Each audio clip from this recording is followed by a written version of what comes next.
fantastic. This is GT Racing right now. He's got traction, he's got everything outside of both of them! Maloney! Oh, he's taken Anderson! Anderson's up top! Oh my god! Oh. Big crash! Oh my goodness, half the field's gonna get rolled! It's very close. These guys are want to make their way through the field very quickly. This is it! This is over! I can't believe this! Oh my god! God, what?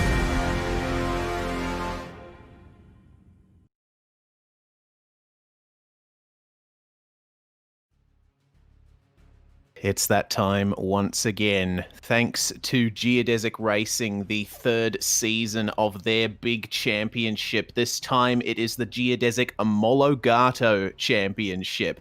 And the format has been changed up again from previous seasons. The previous seasons were GT cars only, but now we're adding prototypes into the mix for the first round of this series at Watkins, Glen International, a classic American road racing venue where slipstreaming is king and speeds are high. For SimSpeed TV, I'm Reese Gardiner, and I welcome you to this new season and to this broadcast. Alongside me is David Haynes. Once again, David, this championship has become a hallmark of SimSpeed TV, one of the only American series that we broadcast, and it's worth getting up early in the morning for something like this. Yeah, and good morning to you. A little earlier in the morning for you than for me, but you are absolutely right. You and I have been with this series since the beginning, now in its third season. It's great to see it grow, to see it morph, to see it change. One constant, though, has been the GT3 machinery. They've been with us every single championship. It's what's alongside them that's changed. GTE made way for GT4, has now made way for LMP2. And another very, very strong grid. We have seen some fantastic racing across all seasons of this championship, and we hope that is going to continue. We say GT3 has been constant, but it's picked up some new cars since last season. It certainly has. A couple of new additions to the GT3 grid, namely the Lamborghini Huracan GT3 Evo and the BMW M4 GT3. Fantastic new cars that have been added to the iRacing service in the past build, and they do have representation here. It's awesome to see, and it looks like there's quite a few drivers out there strutting their stuff with some fantastic liveries. We're taking a look at one of the BMW M4s now, the number 120 of Maxime Detilly, who won a couple of races last season in his Geodesic Racing McLaren, but now for Genesis Sim Sport, Maxime Detilly repping the BMW colours, and what a great car that is. Zach Plummer here, making sure that the Lamborghini is represented as well. Previously drove the Audi R8 for Action Sim Sport, but now is a privateer is Zach Plummer. Let's see how well he does. Yep, plenty of Lamborghinis out there making a beautiful, beautiful V10 noise, and people are excited to get them around. That's exactly how qualifying goes, but this is just round one of a championship race. It is. We're going to take a look at the schedule for this series, and the schedules have always been one of my favorite parts of this championship. The first round, obviously, at Watkins Glen, which you're watching right now. A classic American road racing venue, as I said, with some long corners, long straights, plenty of overtaking opportunities, and you may have to be careful through turns like the carousel. We go to the Nürburgring for round two, and we're using the Blancpain and World Endurance Championship layout, which means we're using the faster chicane at the end of the lap on that particular circuit, heading over to Germany. For round three, we're looking to go to the UK, racing at Silverstone. Absolutely love this circuit in any car, and it certainly strutted its stuff in the endurance racing scene as well. It's got hairpins, it's got long straights. It's a classic British venue. It's the home of British motorsport. What more could you possibly want? Round four, though, we go to the home of American racing. Indianapolis Motor Speedway, the road course, is going to play host to round four of this championship. Racing on the infield, It's completely flat, but with plenty of challenging corners of its own. And of course, that banked final turn. Really looking forward to that one. Monza, meanwhile, in Italy, playing host to the 5th round of the championship. I mean, what more can you say about Monza that hasn't already been said? It's been in existence for over 100 years now, has Monza. It's actually celebrating its centenary this year, and it's produced great racing that whole time. Round 6, we go to the streets of Long Beach for a very tight, twisty, wall-heavy experience. Long Beach, of course, added in its full glory to the iRacing service in the past build. It was previously a tech track released as an incomplete model, but now everything around the track is in its splendor.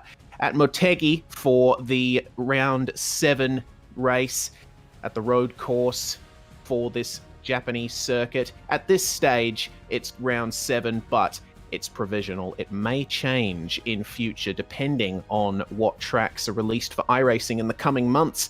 And then for round 8, we head to Florida, Sebring International Raceway, a former American Air Force Army base, and the access roads have played host to endurance racing for the better part of half a century.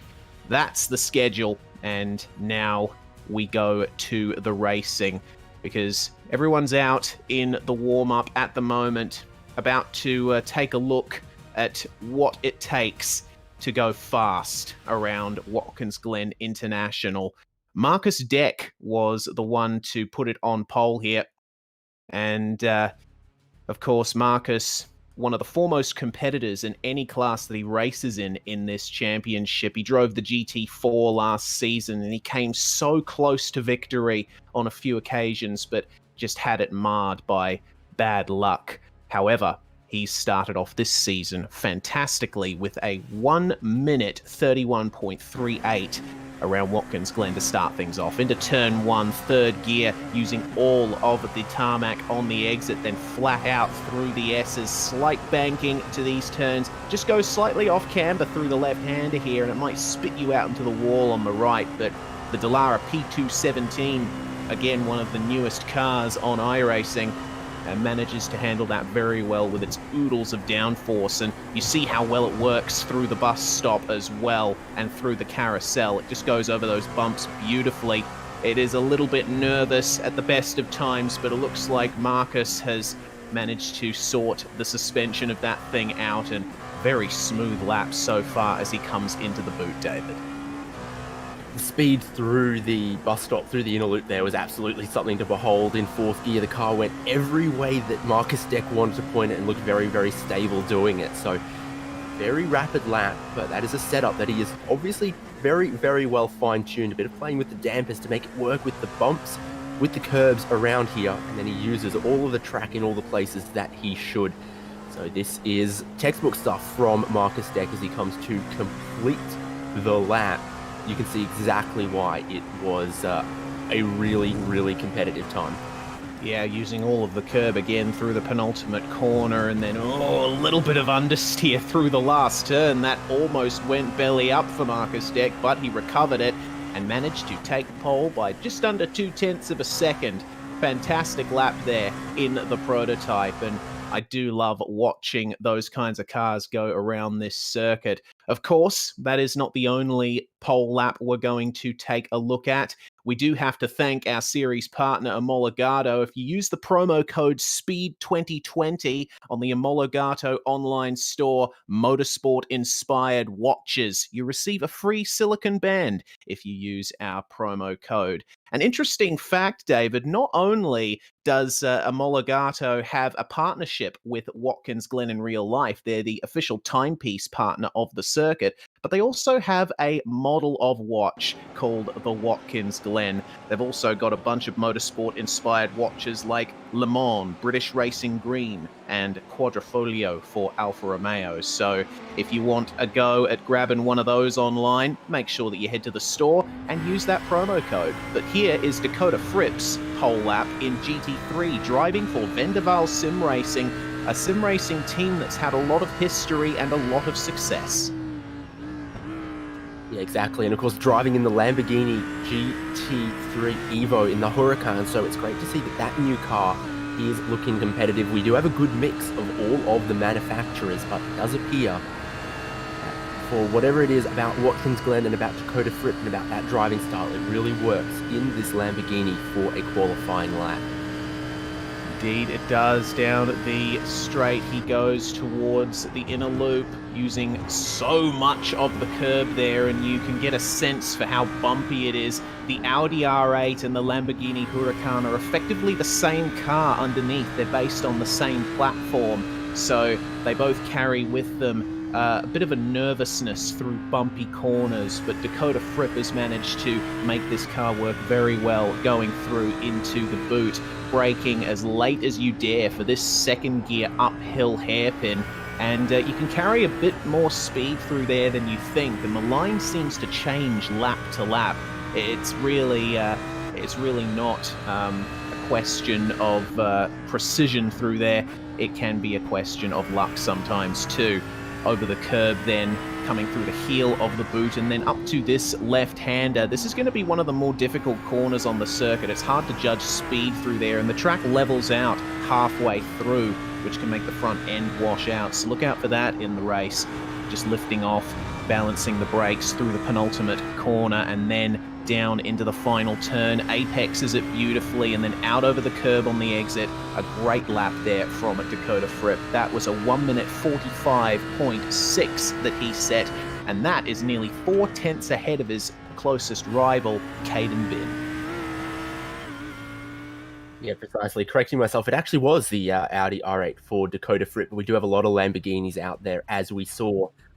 Full mix of the manufacturers, and that is kind of how our pole laps went in qualifying.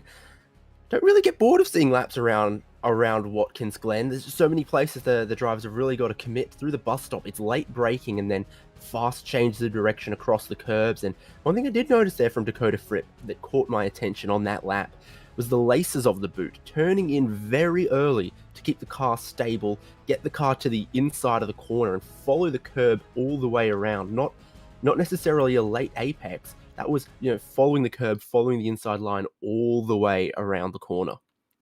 Yes, indeed. It seems in those GT3 cars, they're obviously dependent on aerodynamics, but nowhere near as much as the LMP2s are. So you can definitely see that drivers are trying to take advantage of the mechanical grip through those slower corners at this circuit. We've only got a couple of minutes left before the race comes on strong. We have a 90-minute race coming up for you very soon. A big thanks to Omologato and all of our supporters at SimSpeed TV. The Geodesic Omologato Championship will be going live very, very soon. I went as a spectator to Silverstone, walked around the car park where you saw lots of racing cars and Bentleys, and I saw one that appealed to me. Yeah. So I sat on the step all day until the owner came along. And I said, how much do you want for this 8-litre Bentley, a 2-seater, very powerful car? Oh, he said £250. I said, oh, I can't afford that. So I said, let's go and have a cup of tea. Yeah. So he said, well, what could you afford? I said, £200. Yes. So he said, right, done. So he slapped my hand like that. Deal was done. He delivered the next day.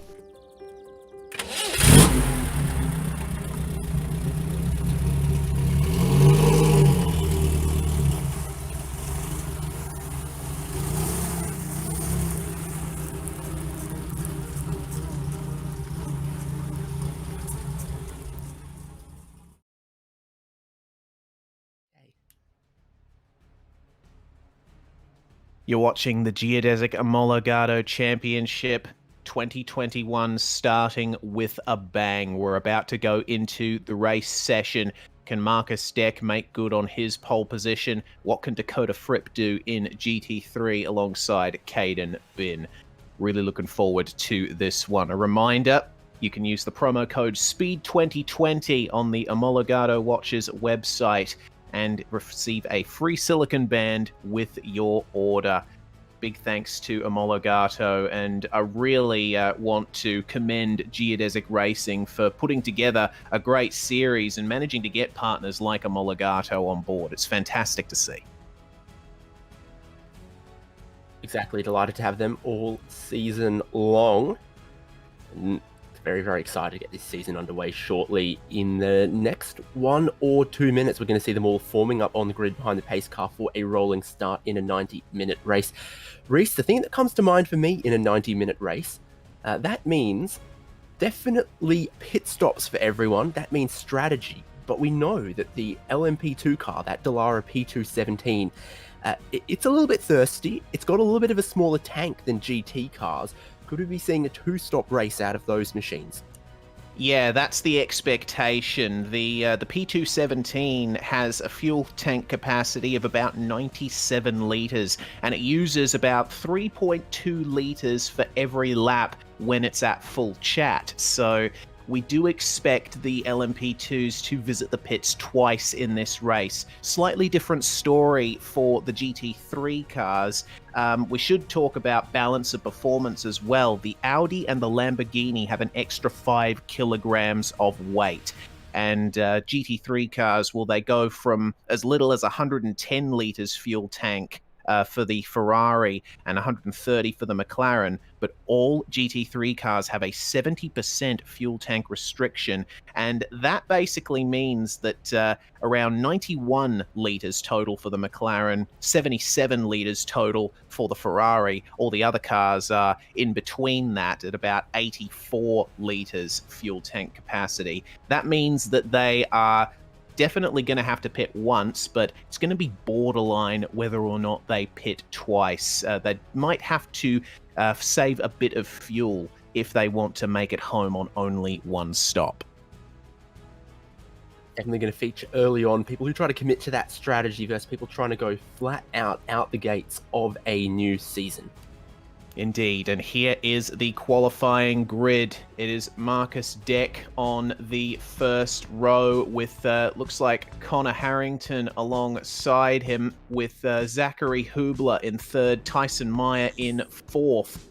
Adam Crane and Graham Sanders are going to take up the third row of the grid. Graham Sanders, of course, stepping up from GTs along with quite a few of these drivers. Andrew Berry and Randall McGrew 7th and 8th, with Jason Gotter and Hayden Gober rounding out the top 10. Our 11th and final LMP2 here is Christopher Bailey. Then for the GT grid, Dakota Fripp on pole, as we saw behind him, Movano's Caden Bin racing as a privateer there. Okay, Bo Rigor in third, then Spencer Kostovitz fourth, Hunter Manley fifth, John Derrick sixth in the GT pile, Corey McLemore seventh, John Bodefer eighth, Daniel Towill in ninth. Yeah, Daniel Towell there making his debut. Johan Boyson is going to line up in 10th for Team Tortuga. Won at Barber Motorsports Park last season in his McLaren. Interesting to see what he can do from here. Zach Plummer lines up 11th. Tristan Iglesias and Maxime Detilly share row 12 of the GT grid, with Nelson Yester and Jordan Fisher 14th and 15th. John Miller and Aaron Ackles sharing the row there. Genesis Simsport and Quasar Sim Racing, with Mike Emade and Orson Meireles coming up in 18th and 19th. The GT grid, as we mentioned, is numerous and boisterous, and it continues with Mario Norris in 20th, Mark Noske, Grizzle in 21st, Anthony Rossomano in 22nd, John Sedlak 23rd, Justin Rame in 24th, familiar name to previous championships, previous seasons. Same too can be said for Garrett Thompson in 25th, then Nicholas Hayes in 26th. Bruno Carneiro in 27th, very, very much surprises me. Expect the Brazilian to potentially move forward through the field a little bit there. Nick McLaughlin 28th, Damien Benke 29th as the field moves away for the formation lap. And then rounded out by Jay Steffi and David Browning. Race control, as you can understand, not going to be taking to the grid. Of course, and so a bit of news on Bruno Carneiro. Looks like he is having some issues with some new equipment. He says, just working on getting used to my wheel, don't want to get in the way. He's going to stay in the back and stay out of everyone's way. What you're seeing on screen at the moment is the Watkins Glen watch from Omologato. Of course, as I mentioned, Omologato, the official timepiece partner of Watkins Glen International, and that is a very nice looking timepiece right there. Remember, Speed 2020. You want to buy one on the Omologato website, use that code and you receive a free silicone band with your watch. So the field moving away, and the prototype field on the back straight now behind the safety car. Safety cars are probably going to be a factor in this series. The race administration from Geodesic Racing have the ability to call a safety car if there is a big enough incident on the track. So that's another thing that could spice up the strategy here. If we see one of those early, definitely expect that to be something sort of ironically that could force people into a two-stop strategy. You'd think, you know, a bit of safety car, a little bit of fuel saving makes a one-stop very possible. But then it might advantage people who take a stop with the safety car early and put themselves into a two-stop strategy. Yeah, exactly. And I'm thinking this being the first round of a new championship with a new grid, there's certainly potential for chaos in the opening laps as everyone tries to find their feet amongst their competitors for the first proper time in the season. Of course, they're very thorough here at Geodesic Racing. They've run some test races in the lead up to the season, so I think the majority of the drivers will have a very good idea of what to expect in these opening laps. But for Tyson Meyer, he's got two cars there ahead of him, and he's looking forward to trying to get forward. We have to keep a lookout for Tyson Meyer because, especially in the GT3 machinery last season, he was always a factor right at the end. Seemed like he was almost nowhere in a few races, but then coming out at the end with a great strategy call. And in terms of the GT3 grid, well, there is also a Geodesic car there on the second row, Bo Rigger. But we will go to that when the time is appropriate, because we're about to get a green flag here for the prototype class. Marcus Deck is going to lead them away through the final turn. The pace car comes into the pits. And now, as the field moves on to the start-finish straight, it's up to Marcus when he wants to go and officially start racing. The green flag flies, and we are away, and oh no, looks like Connor Harrington was caught sleeping on the start there, was just ahead of Marcus Deck when the green flag flew, so he's backed himself into Tyson Meyer, and oh no, that's contact in the first turn, and around goes Zachary Hubler, who qualified in third. That is not the way that he wanted his race to get off to. Meanwhile, the GT3 field about to get their start. Dakota Fripp's going to be leading them away. There is a designated starting zone here. Dakota Fripp enters it and he puts the power down. That's a good leap from him, and he needs a good getaway with such a large GT3 pack behind him. Hoping for a cleaner run down into turn one, but anything can and sometimes does happen on turn one of the championship in a race like this. Yeah, well, it looks like the field getting through turn one cleanly there in the GT3 field, but oh no, we've got another prototype around. That's Hayden Gober for Action Sim Sport, and that's happened at the end of the back straight past the inner loop chicane. Riding on board with Hunter Manley, he's got quite the battle as John Derrick lifts off to let him go. Dakota Fripp, though, under a lot of trouble here for the lead, because that is Caden Bin really pressuring him. Yeah, it would have been a great run up the hill through the S's and a big slipstream there that got him close to the lead. But there's a bit more contact deeper in the GT3 field as well. I said numerous and I said boisterous, and I think that's proved true on the first lap here at Watkins Glen. Yeah, I saw Aaron Ackles falling down the order there. Nick McLaughlin losing a position 2 as Randall McGrew has a problem in the Genesis Sim Sport prototype. Adam Crane has moved to the prototype class with Graham Sanders, and they are battling. Adam Crane still racing for Satellite Racing, but Graham Sanders now a part of Geodesic, and oh, I just saw a little bit of a wiggle from Mr. Sanders there through the S's. it looks like Adam is in a bit of a geodesic sandwich here, because Tyson Meyer, who obviously lost some positions there on the opening lap with that first corner contact, he is having to work his way back up and, trying up the inside of Adam Crane. Crane saw him coming there, bit of a last-minute move, had to go wide, and now he's on the defensive into the left-hander. Tyson Meyer looking incredibly pacey here, and if there's one thing we know for sure with Tyson, once he's been knocked down, he wastes no time trying to get himself back up.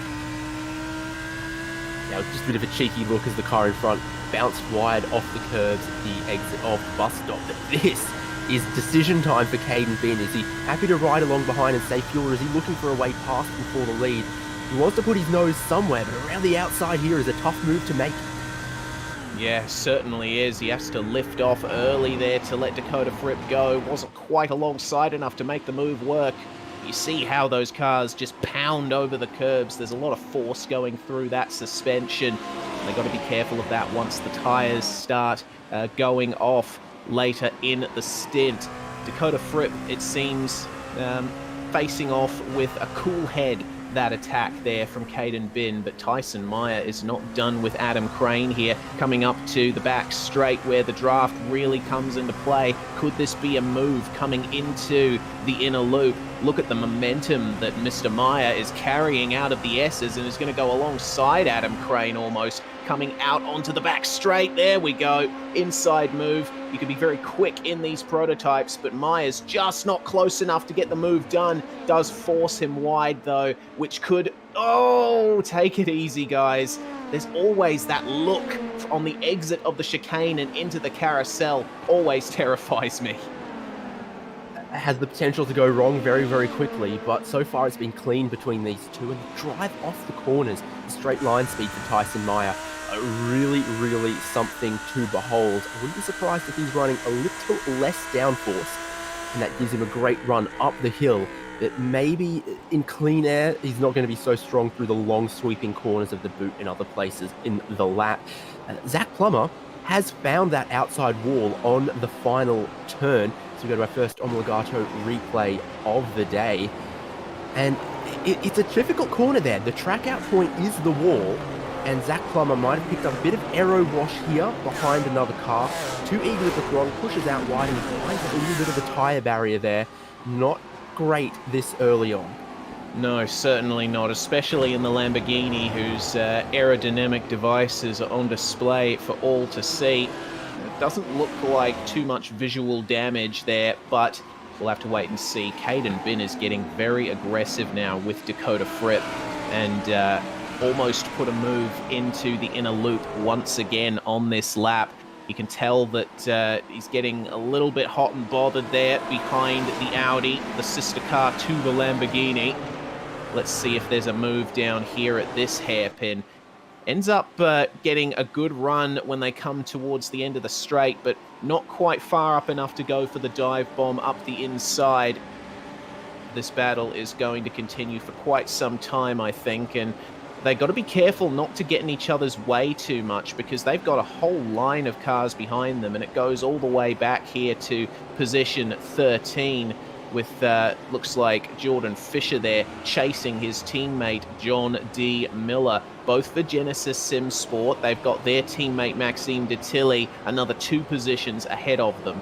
So if they can keep this up, then they're on course for a consistent finish here, just coming up into the top 10. It looks like there's a sister car in the McLaren there, just a bit ahead of them too. Here we go though, David. It is traffic time. Our leader is coming up to the GTs for the first time, and this is where things get really interesting. Especially with how closely packed together the GT3 field still is. You've got just 10 seconds from first down to 20th or so.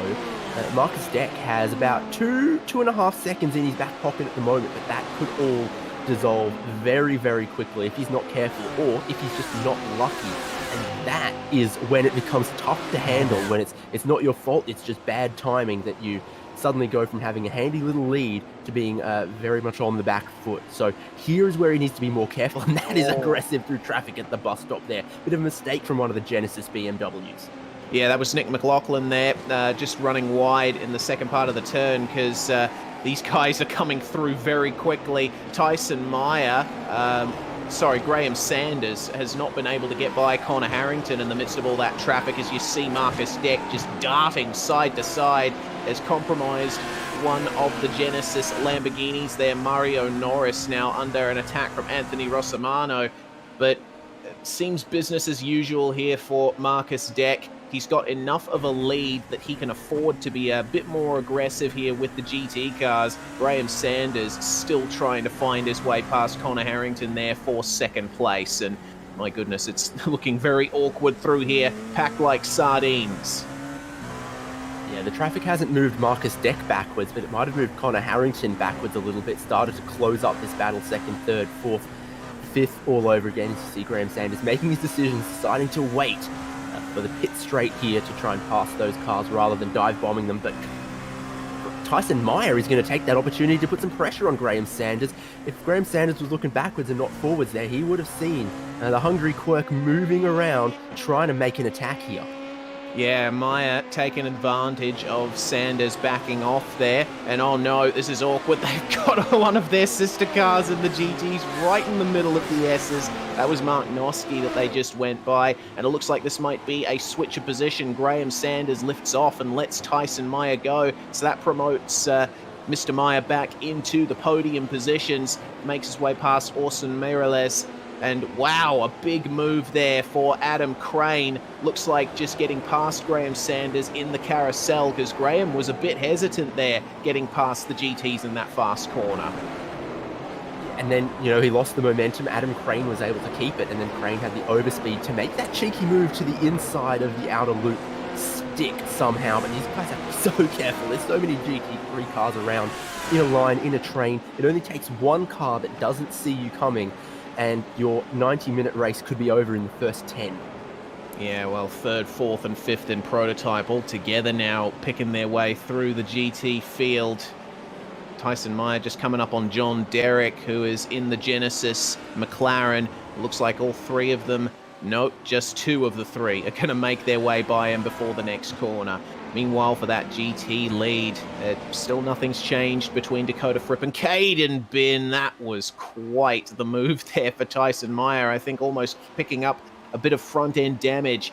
But these two GT leaders are going to come upon that prototype battle very soon, as in now. Just sneaking through on the inside was Connor Harrington through the first part of the S's, and now Meyer along with Crane and Sanders are going to come through very quickly here. Oh, Tyson Meyer just split them there. He went right through the middle. Yeah, ridiculous stuff with some of the closing speeds in the traffic here. I just saw 4 Genesis cars in one shot as well. These guys pushing on very, very hard early. I hope they can sustain this kind of pace and keep this clean all race long, as that battle passes your lead battle. Dakota Fripp still feels the need to defend. Lucky for him though, all of the prototype cars coming through means that 10 seconds backwards from him now only covers about 14 cars instead of 20. Yeah, that is the advantage of a multi-class event. As the prototypes pick their way through the GT field, they will make gaps as the GTs have to compromise their lines, lift off. Of course, the inverse happens as well. If a group of prototypes comes upon a group of GTs, then they're going to get spaced out as well. And you have to be prepared for that in multi-class racing. You have to know when to push 100%, when to back off, and that is where the advantage will be gained. Mr. Johan Boysen for Team Tortuga drove the McLaren GT3 last season, now is in the new BMW M4, and he's doing all right here at the front of this pack. He's currently sitting in position number 10 in the GT3 class. Bruno Carnero, the biggest mover in the field. We did mention that he was having some issues at the start. He said he'd just stay at the back and stay out of the way, but he's moving forward, plus 9 positions from where he started. I'm going to let myself feel smug about that one, but it's still very, very early for him as well in this race. Adam Crane, he was going backwards earlier, now finds himself going forwards again. And a word about that traffic. Marcus Deck just set the fastest lap of a 1:32. But going through the traffic, his lap times were in the 1:36s, losing 4 seconds a lap as he caught the GT field. They're spaced out a little bit more, but he's going to catch them again in not too long and have to do it all over. Yeah, and the nature of the track factors into that as well. A track like Watkins Glen, where the average speed is quite high, it means that the speed difference between the prototypes and the GTs is exaggerated. So the prototypes are going to have to back off quite a bit more around a track like this, whereas, you know, a slower track like Okayama, for example, it probably wouldn't be as bad. The third and fourth in GT, Bo Rigger and Spencer Kostovich, Full Send Racing and Geodesic Racing, both together at the front of a 4-car pack here, fighting quite hard for the final podium positions. It's Hunter Manley and John Botifer who are behind them in 5th and 6th. And a 2-pronged geodesic attack at both ends of that battle. Looks like they're not quite making the headway that they'd want at this early stage of the race. But oh no, there's a car off. That's Caden Bin. Caden Bin has had it off at the final turn. Fighting for the lead earlier on, but now he's going to fall way back through the field. What happened to him? And he even found the barrier there, a lot of smoke. That is an interesting one. Was he caught out by Dakota Fripp, or did he make a mistake all by himself? Because that is no good. Man, who was a 1/10 of a second off the lead through the final sector. This is what it looked like. Maybe he just caught some grass? He did. He did indeed. Just went and watched that myself. Look, when he comes up to the driver's left for the final turn, just catches the grass with his side wheels and just avoided getting into the barrier there. No damage for Caden, but the re-entry onto the circuit would certainly have been scary. So now Caden has an awful lot of work to do if he wants to try and get that lead back. This battle for third was now a battle for second, as they're side by side there. It's Hunter Manley, I think, making his way past, and the racing was quite close through that section of the circuit. Spencer Kostovich trying to defend from John Botifer just behind them as Hayden Gober picks his way through in the prototype. Yeah, really interesting stuff. And now this battle has all been moved up one position because of that drama for Caden Bin. Hunter Manley grabs a position from that, grabs a position from Spencer Kostovich, and now finds himself looking at 3rd place. Potential podium position. Ferrari versus Ferrari at 2nd and 3rd. I do love seeing from the Lamborghinis, though, who does and doesn't have the endurance specification light bars fitted. Yes, indeed. That is something that you have in the setup options for the Lamborghini. Those 2 extra lights on the nose of the car just coming into view there for Spencer Kostovich. You can have a bit more light to the front of your car, which would certainly help in night racing. But here, I think it's just another tool to try and distract the driver ahead of you. The draft is going to come into effect once again, and it's going to be Lambo versus Lambo at the end of the straight, I think, because Kostovich is facing great pressure there from John Botifer. And there's a move 2nd and 3rd, is it not? Yeah, Hunter Manley, I think, going defensive there against Bo Rigger as he completed the move. They've swapped. Yep, Hunter Manley down the inside for the bus stop. Gets himself ahead of Bo Rigger.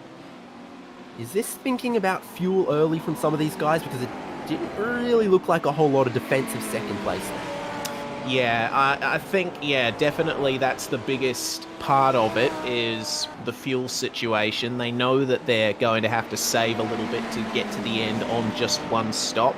But also, I think the nature of the circuit coming into the inner loop chicane, it's a very fast entry to that corner, and it goes down to only one line through it. So if you're about to be passed by another car, or if the driver behind you is looking aggressive, sometimes it can be the best option to just lift off and let them go. But once again, I do think fuel probably the larger reason for that. But Hunter Manley, either way, is at the front of that train, and he's going to have no luxuries when it comes to fuel saving. Meanwhile, in the prototype class, Christopher Bailey chasing down Zachary Hubler. And Hubler started in 3rd place, remember, but the contact with Tyson Meyer at turn 1 put him back in the field. He's managed to work his way back through, now in P6. So this race can go anywhere from now for him. Still an hour and 13 minutes to go. As for 17th and 18th in GT3, that is Bruno Carnero making the move on John Sedlak, continuing his advance through the field. It seems that those wheel issues he was talking about are no more. Or he entered the heat of the racing and he just forgot he was going to be cautious. We've all been there. No sensible battle plan survives first contact with the enemy. But he's middle of the road, inside there, trying to defend in the three-car train here.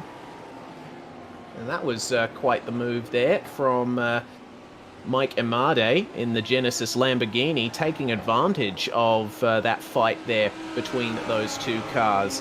Puts himself up into 17th position. Meanwhile, the battle for second and third continues. Bo Rigger is starting to creep up on them. There's an extra car now as well. Genesis SimSport again. Daniel Towell is now on the back of this train in the BMW M4. So he is. That's exciting to see. The BMW now mixing it with the Lamborghinis and the Ferraris, adding a little German accent to what was otherwise an Italian battle here. And I don't know a whole lot about the relative strengths and weaknesses of the BMW M4 versus the Lamborghini versus some of the pre-existing GT3 cars.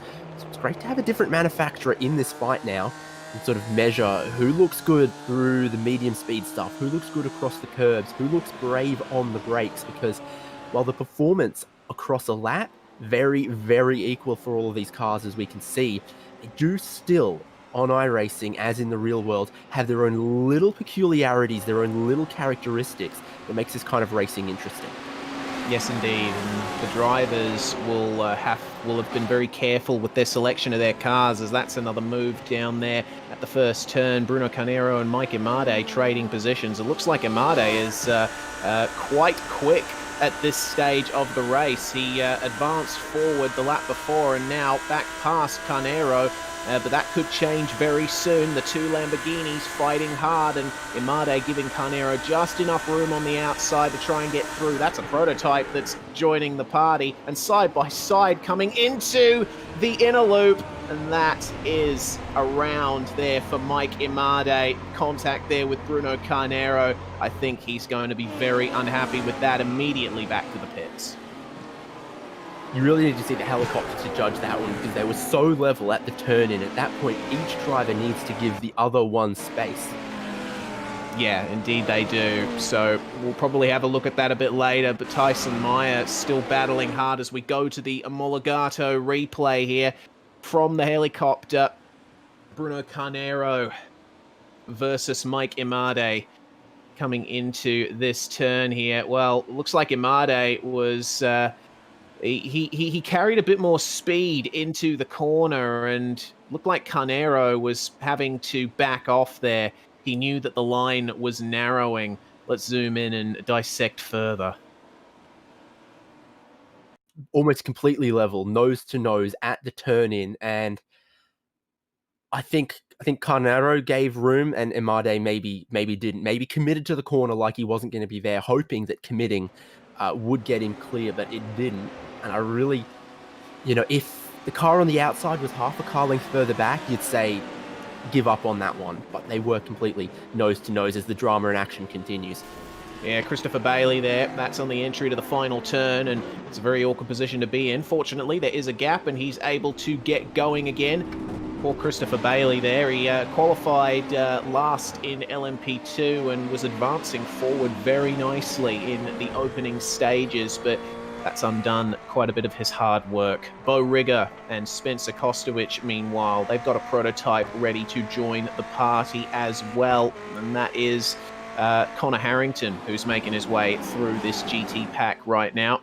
As we see our first pitter in the P2s, and that's obviously for damage there for Christopher Bailey, who we just saw spun the entry to the final turn. LMP2 is starting to space out a little bit. GT3 is not able to do so. Here's the recovery from Caden Bin. Second place is where he was, right with Dakota Fritt for the lead. 3 caught just the teeniest tiny bit of grass, spun his Lamborghini around. It's up into 7th now. Is he going to be able to bridge the 1 or 2 seconds to get him to that train for 2nd place? That's what he'd really, really like to do. Hook himself to the back of Daniel Towell, John Bodefer, Hunter Manley, and such like. Yeah, of course, Towell is the next car ahead of him for the moment. Seeing Mike Imade still in the pits, along with a few other drivers who have had some bad races so far. Race Control have ruled on that one as well, and I think they shared our view because it was under investigation, Bruno Carnero, for causing a collision. Race Control have come back and said no further action, and I have to think that's the right call. Yeah, I'd say so as well. It looked like a 50-50 incident from my view, and this is for 9th and 10th in GT. Johan Boyson gets passed by Jordan Fisher with some great momentum there in the draft coming out of the S's, and very easy move completed there for Mr. Fisher. So the last 2 positions in the top 10 change once again for GT3. I'll give you an update on retirements so far. It looks to me like Nicholas Hayes retiring from the prototype class actually didn't even take the start.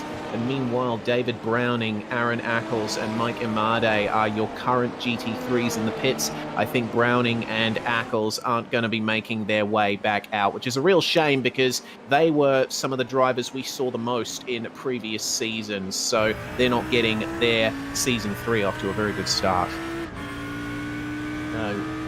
We could talk about it all day. I think there are some paints that flatter that BMW grille better than others. Dakota Fripp, no such concerns because I think he's been pulling away from 2nd and 3rd over the last couple of laps. 2/10 faster on the previous lap. They're about to come around the line and update that, but it's 4 or 5 seconds now that he has in hand. It's looking good for the Vendaval driver. Yeah, it is indeed, and 3/10 slower than Hunter Manley on that last lap there, but that's not going to affect him very much as move in the S's for Christopher Bailey as he tries to recover from his previous spin. John Botefer, meanwhile, we ride on board with, and he's got Spencer Kostovich right ahead of him here. The draft really coming into effect at the end of the back straight here. But again, just not far up enough to get the move done. A slightly compromised exit there from Kostovich, maybe a little bit too much curb and just getting the right side wheels into the grass. He's going to have to try and avoid that as there's another little look there from John Botefer. He's getting quite aggressive here with his fellow Lamborghini. So he is, and you really see who changes direction well across the curbs in the bus stop and who doesn't. It was critical to some of the battles in LMP2, some of the passes we saw as drivers committing to the curbs and then bouncing, pushing wide for the outer loop. It seems to happen in GT3 as well. You want to take that tightest line, but there is, you turn in and then there's a change of direction in the middle and then a change of direction to the right into the outer loop there. 3 big movements of the steering wheel. Catch it at the wrong part of the bounce landing phase. Sometimes the car just doesn't turn like you were hoping for. Sometimes it turns more than you were hoping for. Either situation, not great. So the feel and the timing and the setup across the curbs, very, very important just in that one little section of the track. Yeah, it's probably the most critical section of the circuit out there. We take a look at the 2 BMWs fighting, and I think these paints both flatter the grille of that BMW nicely as Maxime de Tilly pulls out on Orson Meireles for a potential move into turn 1. Nope, he's deciding that's not worth pursuing just yet. I've got an entire flat-out S's section and a long straight to try and get that done. But hello, Geodesic Lamborghini of Mark Noske. He has seen that, and now he's thinking, oh, hello, I can get into the draft here.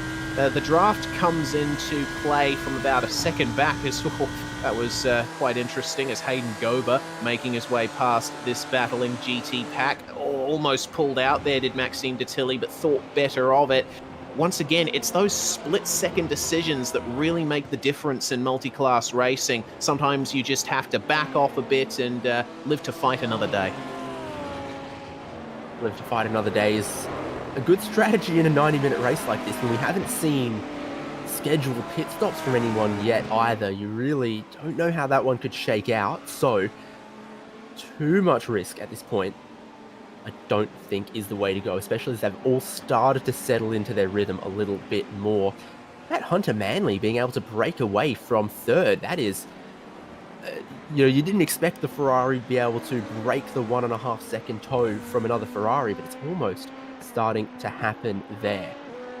Yeah, actually it is. Hunter's form has really gotten better over the last few laps, and he seems quite comfortable in that machine for now. As we take a look at the battle for 7th and 8th in P2, under a second between Jason Gotta and Andrew Berry, and the draft will come into effect from about a second back on most tracks on iRacing, so there's definitely potential here for advancement. We'll have to wait and see, though. Nothing so far at the end of the straight. But when a move is eventually made, it's going to have to be in the right place. I think if you want to, in the prototype class, if you want to pass someone and consolidate that position, you really want to make a move coming into this section of the circuit, because those hairpins are going to give you time to gap the car behind you, and then they won't be able to come back at you in the draft on the faster sections. Yeah, exactly. And then if you pass them at that section and find some traffic later on, if it falls your way, that's when you end up with that 1.5 second gap that breaks the draft, that maybe then lets you on the lap following flex your muscle and get away. That is a little wide, kicking up the grass. Gets away with it. That bit's paved now. So iRacing rescan Watkins Glen when that won't be such an issue. I second that. Of course, this version of the circuit... Indianapolis road course first, though, please. Oh, yes, both of those tracks. For entirely selfish reasons. Yeah, for sure. I mean, I would love an updated Watkins Glen, but of course it has a smoother surface now, which means it's probably a bit less entertaining to watch drivers go over these bumps. I mean, you saw the steering wheel there for Andrew Berry coming over the curb at the exit of the first turn. You wouldn't get that on the current layout of Watkins Glen, so I'm perfectly fine with this for now. But have a look at that draft that he's got on Jason Gotta. That is super good momentum. He backs off at the end of the straight, though. Interesting to see. Obviously, the P2s are locked into a two-stop strategy, so I think fuel saving is not the issue here. Maybe Berry is just trying to preserve his car. Yeah, I definitely think we're going to see pit stops in the next 10 minutes for LMP2s. Going flat out on a high fuel consumption track, they might go 35 minutes. With a bit of draft, bit of traffic, they might go 40, but then we did have a full pace lap as well, so keep an eye to pit lane, especially for those prototypes in not too long. That would definitely see them going 2 stops. Then you've got to look who takes tyres, so that is all in front of us. It's been action-packed on track, and I think there is more intrigue and more for us to discuss still coming. This is going very well for an opening race of a season like this. I agree, as we just saw Caden Bin there taking back 6th place in GT3 on his difficult climb back up the order after fighting for second. He's coming up to that Ferrari and 2 Lamborghini battle pack of Bo Rigger, Spencer Kostovich and John Botifer. So there's potential here for Caden Bin to throw quite the spanner into the works, possibly drag Daniel Towell with him. Yeah, the way that first and now second have managed to break away, but we've still got this train where strategy is afoot and drivers are shuffling around in this little pack. Well, it's exactly what you want out of this sort of medium distance sports car championship. You want a lot of wheel-to-wheel action, but you also want a little bit of strategizing, a little bit of the longer form stuff, but without needing to go into 3-hour, 6-hour, 12-hour races, the 90-minute races, the 75-minute races, and even some of the slightly shorter ones with a pit stop requirement all give us this pacing to the race where it's flat out, and then there's a little bit of strategy, a little bit of waiting, a little bit of shuffling the cards, and then it's flat out to the finish again. Indeed it is. We see Mark Noski there in the pits. That's an issue that we haven't caught. He's out of the car, it seems. So that's one geodesic casualty there tonight. Nicholas Hayes has managed to make his way out of the pits with some damage repaired, I think. As we take another look at Johan Boyson, currently sitting in P10 in the GT class. He's got John Derrick there ahead of him, and Jordan Fisher, both for that Genesis SimSport team. And oh no, that's an issue there for Hayden Gober. Once again, that's on the exit of the boot section. We'll take a quick look at how that happened, thanks to our series supporter, Omologato. So, making your way through the heel of the boot, it's a bit slower than it seems, especially after the high-speed start to the lap here at Watkins Glen. It was a reasonable line there from Hayden Gober. Just coming through here, did he take too much curb? No, he actually caught the grass on the outside of the circuit. A little bit too aggressive of an exit there for Hayden, so he's going to have to turn that thing around and lick his wounds for the next few laps. Personally, I hate that corner. Instead, the camber, the elevation of the road changes a little bit in the middle, and that can sometimes push you wide. I think that's what happened there. But there's other ways it can trick you as well. Because of where the barrier is, you're a little bit blind to the apex as you're picking the braking zone. So we watch Caden Bin on his resurgence. He has been able to catch this group. He's able to grab one position, slot further ahead in the train. And then I'm sure right now it's eyes forward on the next two cars as well. But then also the curb on the inside is very nasty. If you clip that, it can send you around as well. We saw he found the grass on the exit, and the Armco is very, very close on both sides as well. And you know, if you hit the Armco here, they charge you for it. Do they? Depends what series you're racing in, but in some, right. Yes. You damage 2 sections of Armco, you get billed for fixing 2 sections of Armco. Well, that's one way to discourage aggressive driving around this circuit. If only it worked that way in the sim, we'd probably see cleaner racing in all series. Everyone's safety rating would be 84.99. Yes, absolutely. Caden Bin, though, managed to make his way up into 4th now as he's passed John Botifer in that Lamborghini, as well as Spencer Kostowicz. It's been a great run there for Caden, and I reckon he's definitely in the running for a podium position after this is all said and done. Mark Noski, meanwhile, back out of the pits in his Lamborghini and getting one position back. Tell me what? We've entered the window for a GT3 to be able to get to the end from here. If there's a safety car after this, that's going to advantage everyone who has pitted IMSA style. All right, so things will definitely be spiced up as we see our first regular pitter in the LMP2 class. It's Adam Crane, who comes in position 5 at the moment. Remember, he was in the fight for the podium position, so him being the earliest, that's going to wake up the rest of the LMP2 field, and they'll start thinking, well, maybe there's a chance for me to gain some positions, particularly in the 2nd, 3rd, and 4th battle we're taking a look at here. These cars are separated by only 1.5 seconds. Connor Harrington, Tyson Meyer, and Graham Sanders. It's like the 2 Geodesic cars, maybe are they kind of on their tyres? Are they not thinking about fuel saving as much? Are they better through the traffic? Being able to catch up Connor Harrington, at least for the minute, but we know pit stops absolutely imminent for all 3 of these cars at the end of this lap or at the end of next, I would think. Watkins Glen, a little bit of a higher fuel consumption track, but they have had the draft, they have had traffic. So see whether it's closer to the 35-minute end or closer to the 40-minute end that these cars go. But your leader is on pit lane, Hayden Gober is on pit lane. I think we're going to see at least one of that trio in as well. We're going to see all of that trio.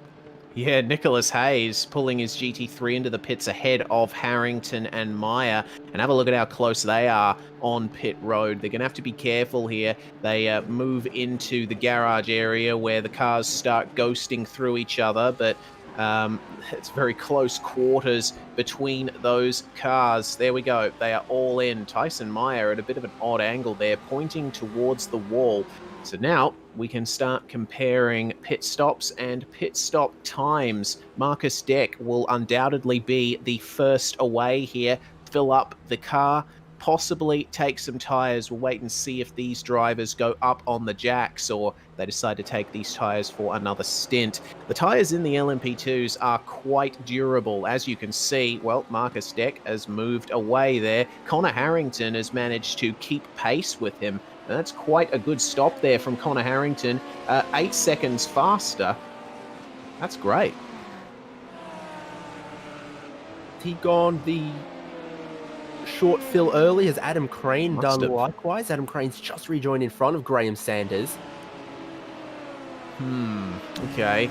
So we got some short fillers here at the moment. Adam Crane not with the momentum coming out of the S's, and Graham Sanders is going to jet on by once more.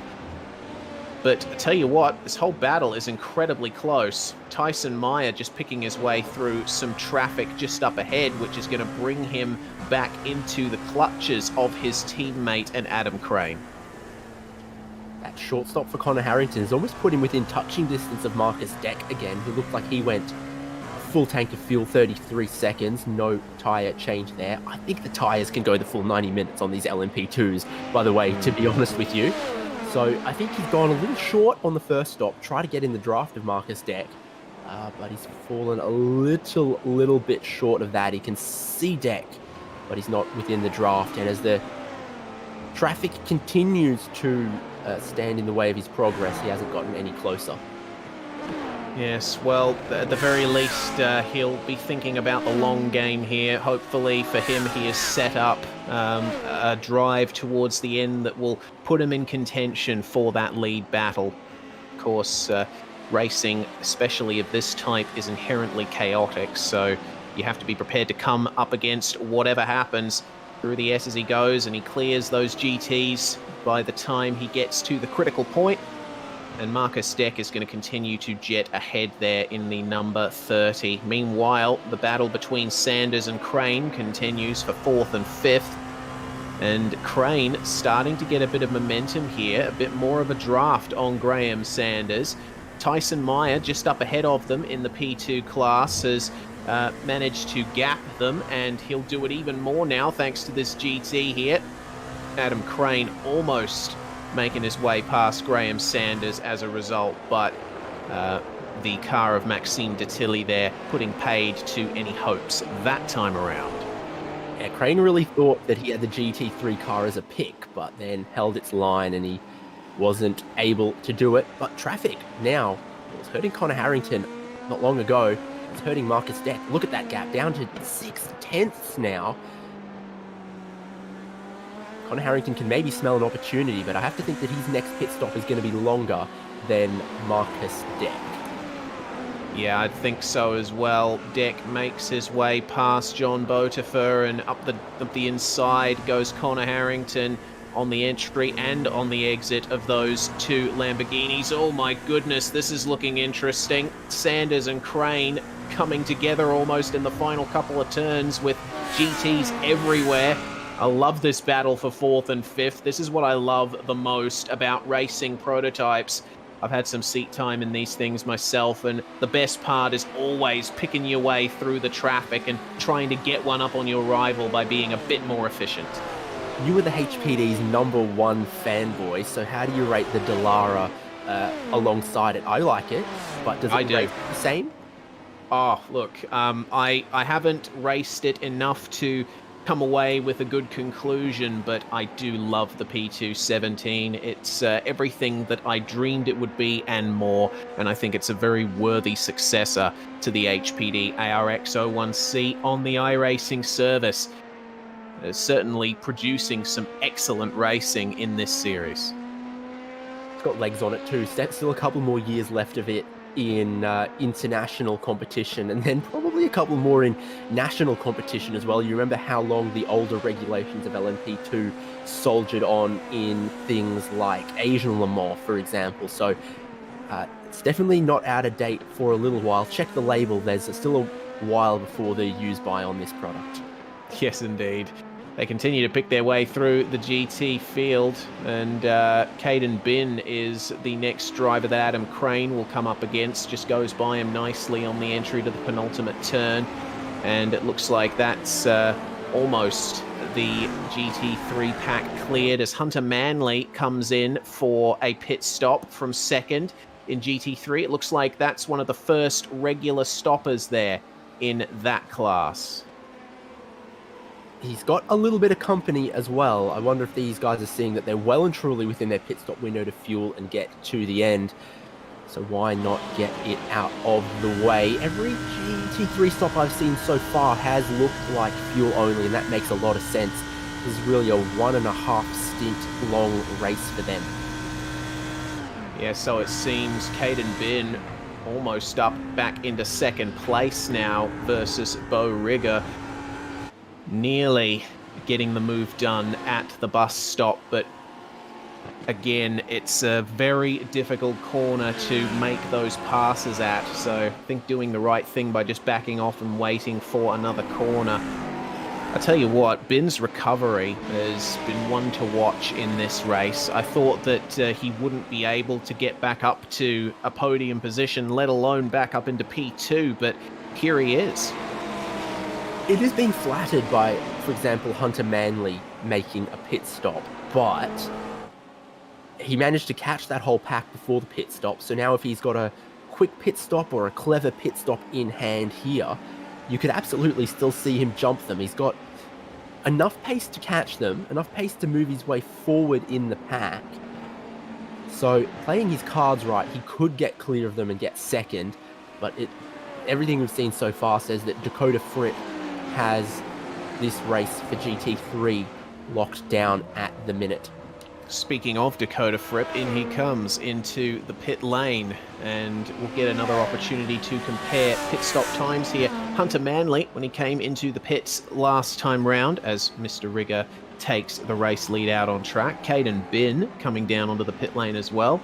But Hunter Manley's pit stop time was 18 seconds. Let's see how long Dakota Fripp is stopped for. Coming up to 14, 15 seconds at a standstill. Bruno Carnero also joins the GT3 field on the pits because he has just had an incident out on track. Unfortunate there for Bruno. Mr. Fripp, though, he's stopped for quite a long time. That was a 29.5 second stop, and Fripp really bringing the fuel into that car. I'm wondering if that stop from... Stopped behind Hunter Manley. Hunter Manley had an 18-second stop. That is very, very short compared to everyone else in GT3. Yeah. 29.5 from Fripp, 29 from Bin, 30 from Towell. Who else is in a Ferrari that we can compare against on that one? I'm looking back through the field, and honestly, I'm not seeing very many Ferraris. Nelson Yester, actually, is there's a Geodesic one. Who's got the Geodesic Ferrari? That is... Bo Rigger? Yes, it is. Bo Rigger. Hasn't stopped yet. No. Don't forget also, all GT3s have a 70% fuel tank restriction. That means for the Ferrari, it's 77 litres for a full tank. For the Audi and Lambo, it's 84. For the BMW, it's 84. And for the McLaren, it's 91 litres. I don't think we're seeing any Mercedes GT3s in this field at the moment as Rigger comes down onto the lane. But how that works out there for Hunter Manley means, well, he might be going for a two-stopper here in the GT3s, and I'm not sure why you would at this stage. Maybe he's banking on a safety car. Your guess, as good as mine. Call in Bon Jovi. We've just passed the halfway mark, so everyone pitting now. You absolutely are gonna get to the end. What is the ploy here from Hunter Manley? Is he made a mistake? Does he know something we don't? Did he save a lot in the first stint? I'm not sure he did. He was trying to pull away from the pack. So keep an eye on that one. Yeah. It's sort of the Tuscan GP Ferrari red on that. Yeah, yes, the old Rosso Corsa. Really love that shade of red.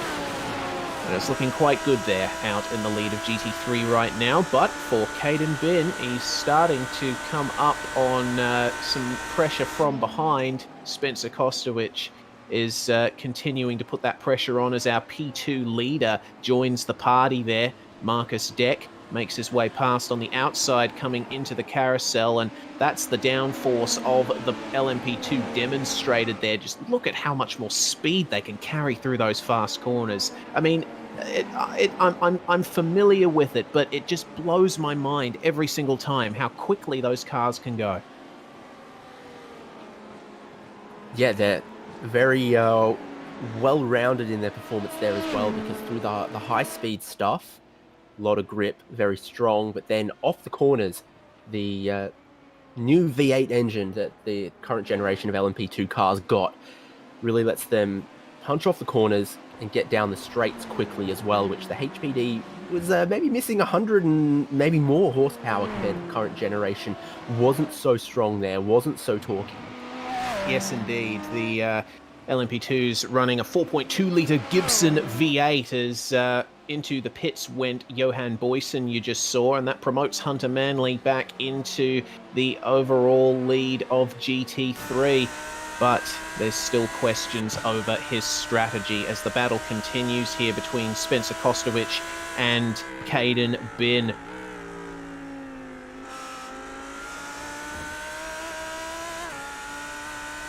Moving across the curbs, it's one of those places you've got to either keep it within the track limits or not have too much steering input as you bounce across that curb. You've got to go one way or the other. You can see the cars sometimes bottom out, straddling across the curb there.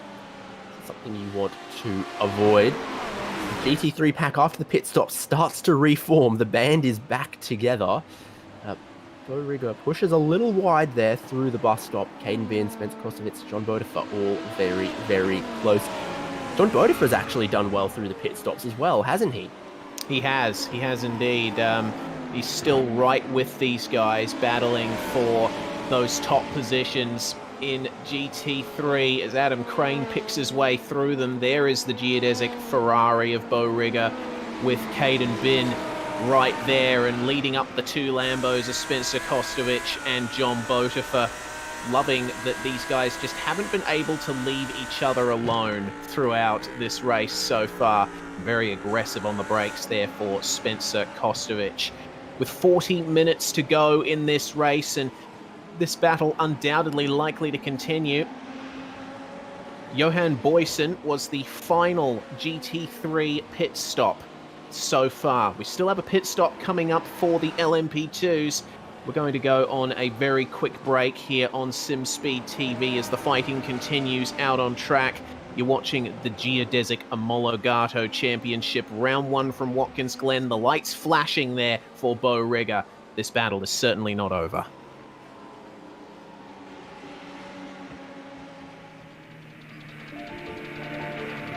The fortunes of many will change during the night. But already 12 have dropped out. But it's not so bad when you're the first car through like Paddy Hopko. And here's his main rival, Constan, in an Alpha.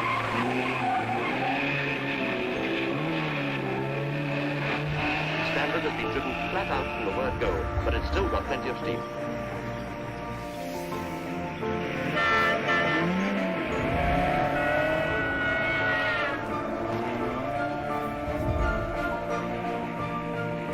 Deve essere qui.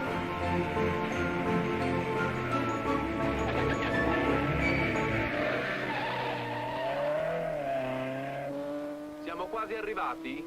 Ancora 1 chilometro.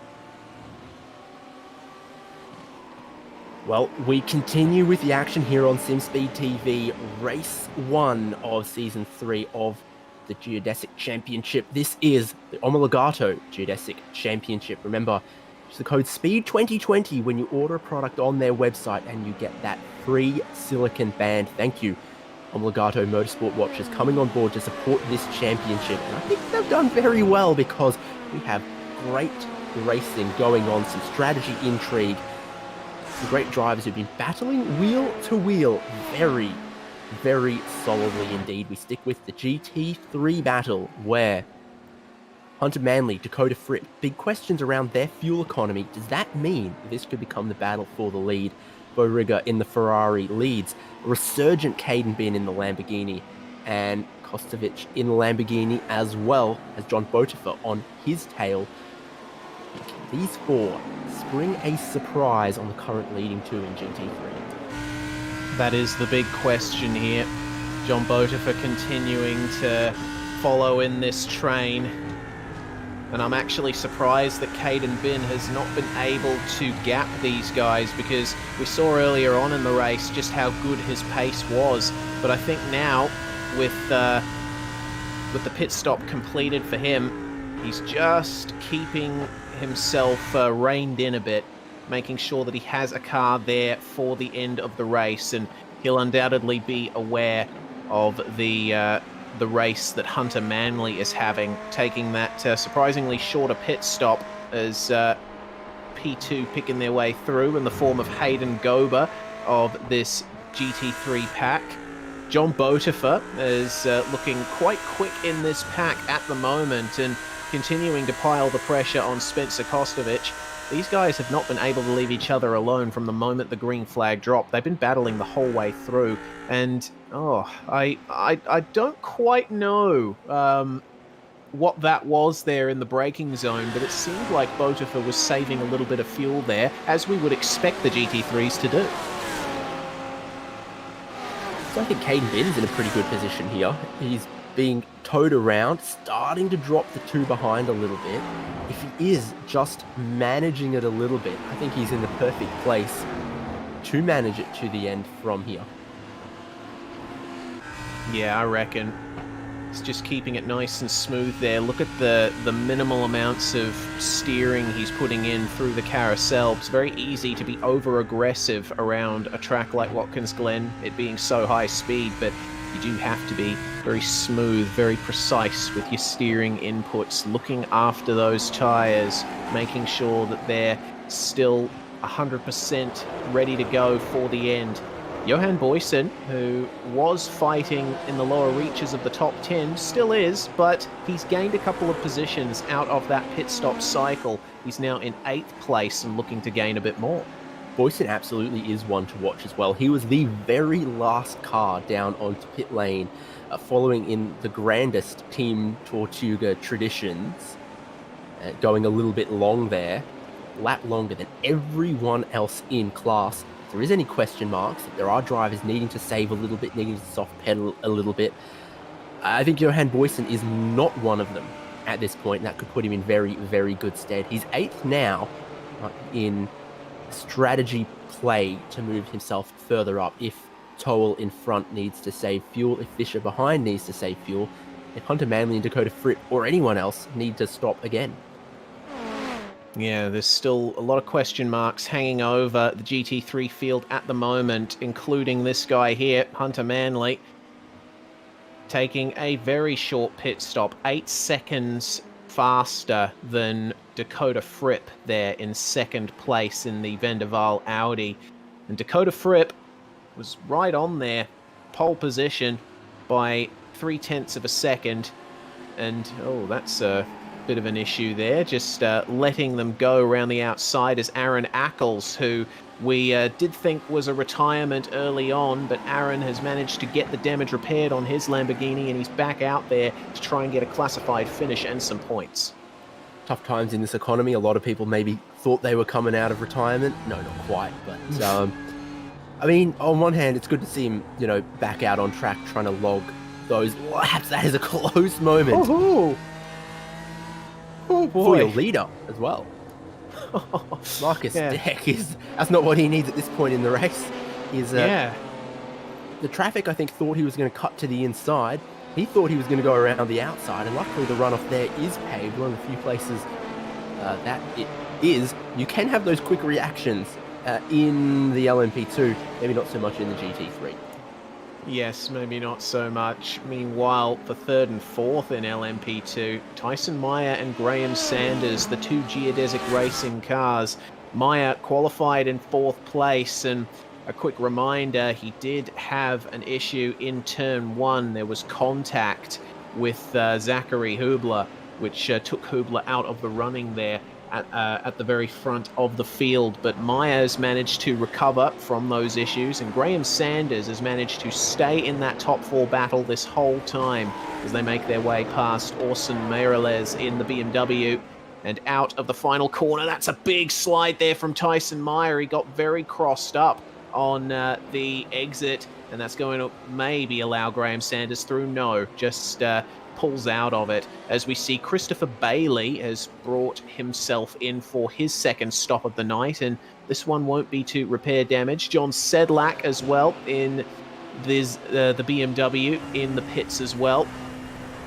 The only other car on pit lane right now is David Browning, who we suspect is a retirement, a very heavily damaged BMW M4 GT3 there for him, as now Graham Sanders and Tyson Meyer come up on more GT3 traffic, going round the outside of John Miller, and Adam Crane is right on the back now of Graham Sanders. Meyer has managed to gap them, and GT3 running wide there. That's Jay Steffi, almost making contact with the LMP2s in fourth and fifth, pushed Graham Sanders wide, and a little bit of contact with Adam Crane. So that is a bit of a nightmare there for Jay Steffi that I think he's glad to be over with. Give them the outside, they take the inside. Give them the inside, they take the outside. You give these prototypes an inch and they take a mile. They indeed do. These guys are gaining on Dakota Fripp. Meanwhile, you see the gap there, 8.8 seconds across the line for Bo Rigger, but actually catching him. Compare lap times, 48.0 for Dakota Fripp and a 47.905 for Bo Rigger. He has to run wide in the S's there to let Andrew Berry go in the number 81 LMP2, and that's going to allow an attack from Caden Bin from behind. But is he going to stay behind? Out of the throttle, Caden Bin saving fuel and clutching it as well. The LMP2 leader, Marcus Deck, now right behind these guys in the midst of this pack, and that is second place. Connor Harrington right with him as well. He has to face off against this GT traffic, though, takes to the outside of the carousel in his pursuit of Marcus Deck. Only a couple of cars between them once again, but it's just coming at very inopportune times there for Harrington. He's having to compromise his corners, which is allowing Deck to get away again. Yeah, exactly. So that is very, very intriguing for the prototypes. I was going to say, when we were on board with Caden Bin, you could tell that was aggressive fuel saving, clutch in, from the sound, but also from all of the lights disappearing off the dash as the revs dipped. You know, you're not going to use the clutch if you're just lifting and coasting 20 meters into a corner. That is if you are lifting and coasting 200 meters, 300 meters into a corner, really, really aggressively saving the fuel from Caden Bin, which is interesting to see. And I tell you, that is a sign that tells us a lot as well about the shape of everyone else in GT3, especially Lamborghini drivers. Yes, indeed. And I think it tells you about the nature of this circuit as well. The draft is incredibly important here at Watkins Glen, and the straights very long, which means you can afford to lift and coast very early, dump the clutch and dump the revs even a long way down the straight, and you won't lose as much time if you're right in the draft of another car. All of these cars are together now, and that's looking quite awkward there. Caden Bin having to make way for one of the Geodesic LMP2s right in the middle of the S's. That was Tyson Meyer making his way through there, and he's now past them. Graham Sanders dropping Adam Crane thanks to the traffic as well. He's got two cars now in between him and Crane. That's Caden Bin and Spencer Kostovich, who are battling for the fourth place at the moment in GT3. But, oh my goodness, this section of the circuit, it always puts the heart in the mouth every time. But those LMP2s are now free of GTs, at least for a couple more corners. The more you paint the BMW, the more you know, details and flicks you put on it, the better it looks. In plain white, I'm sorry, Johan Boyson, I'm not a fan. But the Lamborghini, the less you paint that, the better it looks. Just matte black all around for Caden Bin, and it's one of the best looking cars on track. So we can talk all day about performance differences, about characteristics in GT3. What about the paint shop?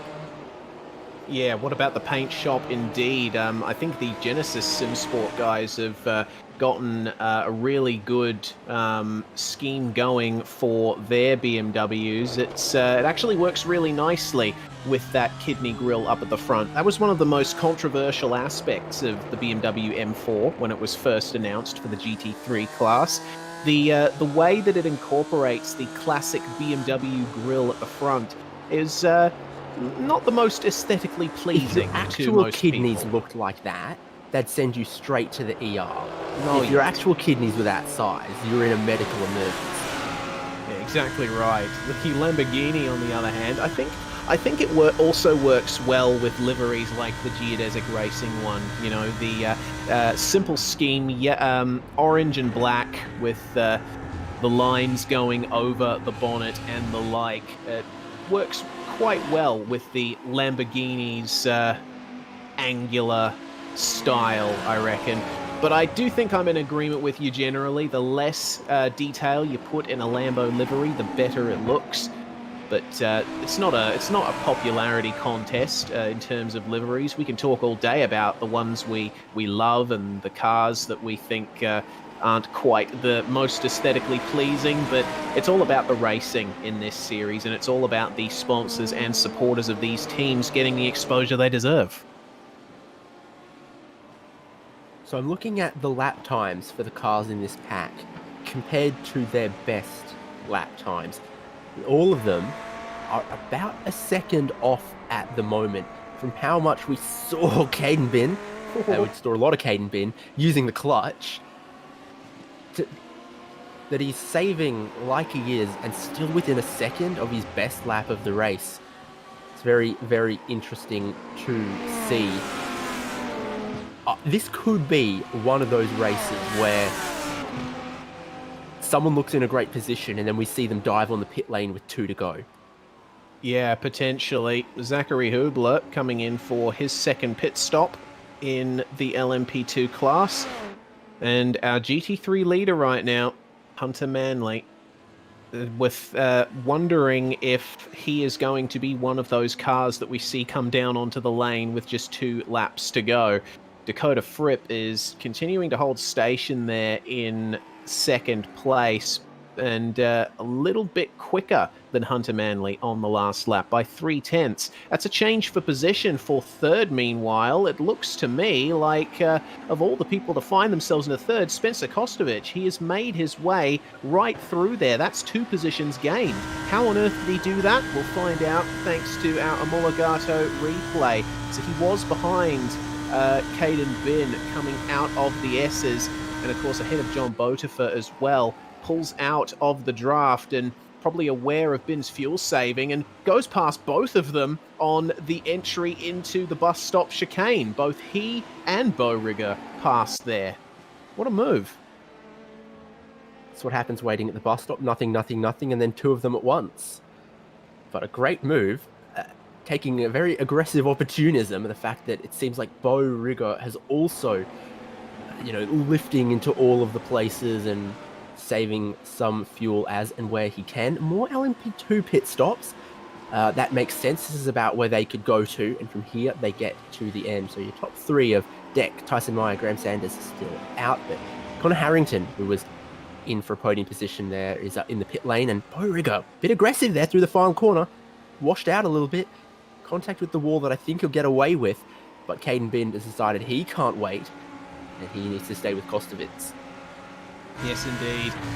That's the opportunity there. The only problem is Kostovic is now quite a ways ahead, and Caden won't be able to get the draft from him on this particular run by. The two Geodesic GT3s are together, Bo Rigger and John Botifer, and it looks like it might be a change of position between those guys as well. With that slight contact for Bo Rigger, I think he's elected to back off completely now and let his teammate go, and they've got 3 LMP2s coming round the outside of the carousel on them. Oh my goodness. Have a look at this view here from Adam Crane as he makes his way past the 2 Geodesic cars. He's got in front of him Hayden Gober and Jason Gotter, and that is not for position. Gotter and Gober currently about to go a lap down on him. Graham Sanders, meanwhile, currently sitting 3rd in LMP2, comes in for his final pit stop. Went closer to 40 minutes in the first stint. If they go somewhere between 35 and 40 in the next stint, that's leaving them with, this 20 minutes to go, maybe as far as 15 minutes to go. But at that point, they absolutely do have to take a pit stop in LMP2 in our prototype class. And, oh, there we go. Hunter Manley is down on the lane in GT3. So he's let Dakota Fripp go there. Down the straight, Dakota Fripp back into the lead for GT3. But almost 2 seconds off his best lap of the race. 1.5 seconds on the previous lap as well. Spencer Kostovic, on the other hand, has put the speed down, put the power down. He's gone, 6, 7, 8 tenths faster on this lap? Yeah, right. I think Dakota Fripp in full conservation mode right now, and with just over 20 minutes to go in the race, probably no better time than the present to be doing that. Hunter Manley is off the jacks, off the pit stop box, and back out onto the circuit now. And in terms of his pit stop time, it was another 18-second stop for him. So obviously was looking to maybe take advantage of a safety car. There's Tyson Meyer, meanwhile, 2nd in LMP2 coming on in. Marcus Deck, I think, still has yet to take his 2nd stop as John Botifer makes his way past Caden Bin. That's something that I wasn't expecting. We knew that that Caden had made his way past Bo Rigger there in the Ferrari, but looks like Botifer has managed to get a big 2nd wind of pace there. Yeah, now that they're not tailing Kostovic either. So what does the lead look like in GT3 for Dakota Fripp? Remember, it was more than 8 seconds. He's been losing time lap after lap. Not huge amounts, but he's trying to just roll the car, save a bit of fuel, give away 5 tenths, 6 tenths all around the lap, and really reduce his consumption. Is it going to be enough? Because there is still 20 minutes to go. And you can see as he crossed the line, a 1:48.4 for Kostovic. Wow. 1.4 seconds faster was Spencer Kostovic. He set a 47.0. So I think we've got a race here, David. Oh my goodness, was that Botifer spinning into the wall? Oh no. What a place to do it as well on the exit of turn 1. It looks like a bit of damage there for the Geodesic Lamborghini. We'll get an Omologato replay here of what went on for the Lamborghini driver. Shame for John Botifer. He was having an excellent run there, just made his way up into that 3rd place, but LMP2 goes on by, and just a bit of oversteer over the curb and a big smack of the wall. Fortunate not to take any other cars with him there. That's what I talked about. Can't carry too much steering input as you bounce across that curb. You've either got to stay within it or open up the hands as you track out over it. And in that case, tyre's starting to wear down after more than an hour. He just didn't open the hands enough, didn't predict how much the car was going to bounce across that, and it's cost him quite dearly. It has indeed. That promotes Bo Rigger back into P3 now with Caden Bin trying his... Oh my goodness, how close do you want to get, Tyson Meyer?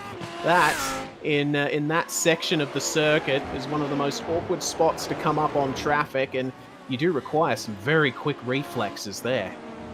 I don't know what the correct reaction in that situation is, if it's like a quirk lol or a quirk something else, but my goodness, that was inches from disaster. How is metering out the leftovers to get to the end going for Dakota Fripp? He crosses the line, 47.9. Kostovitz a 47.7. So Fripp picked up a 10th, and Kostovitz dropped about half a second, maybe a little bit over half a second there, but still closing him down. Andrew Berry makes his way down onto the pits from 8th in the LMP2 class. Our leader, Marcus Deck, still has yet to make his second pit stop, but we're expecting him to come in very soon, potentially at the end of this lap. And, I mean, we haven't talked about Marcus Deck a huge amount throughout the race so far, but I think we have to give props to him here. He's pretty much led every stage of this race. He's been untroubled in that lead for LMP2. Yeah, great pole lap. Got a great jump early in the race. Managed to just shake everyone else. Didn't lose his head the first time through the traffic when it was, 30 GT3s all lined up and he could have given away his lead. And from there, he had enough time in hand that he's managed to control it so far, but he still needs one flawless pit stop. Make sure he still comes out ahead of Tyson Meyer, Graham Sanders, Connor Harrington. More troubles for Steffi, I think. Yeah, that looks like it. And that's at the S's. There's another car involved in there as well. That's Nick McLaughlin in the Genesis BMW, having to make a 5 or 6 point turn to get himself going again. Let's see what happened between these two. And that was contact with an LMP2. That was Graham Sanders that made contact with Nick McLaughlin. And I think Jay Steffi, that was a separate incident. That was interesting there between the two of them. Well, Graham Sanders on board, coming up to the exit of the S's, trying to pick a way to go.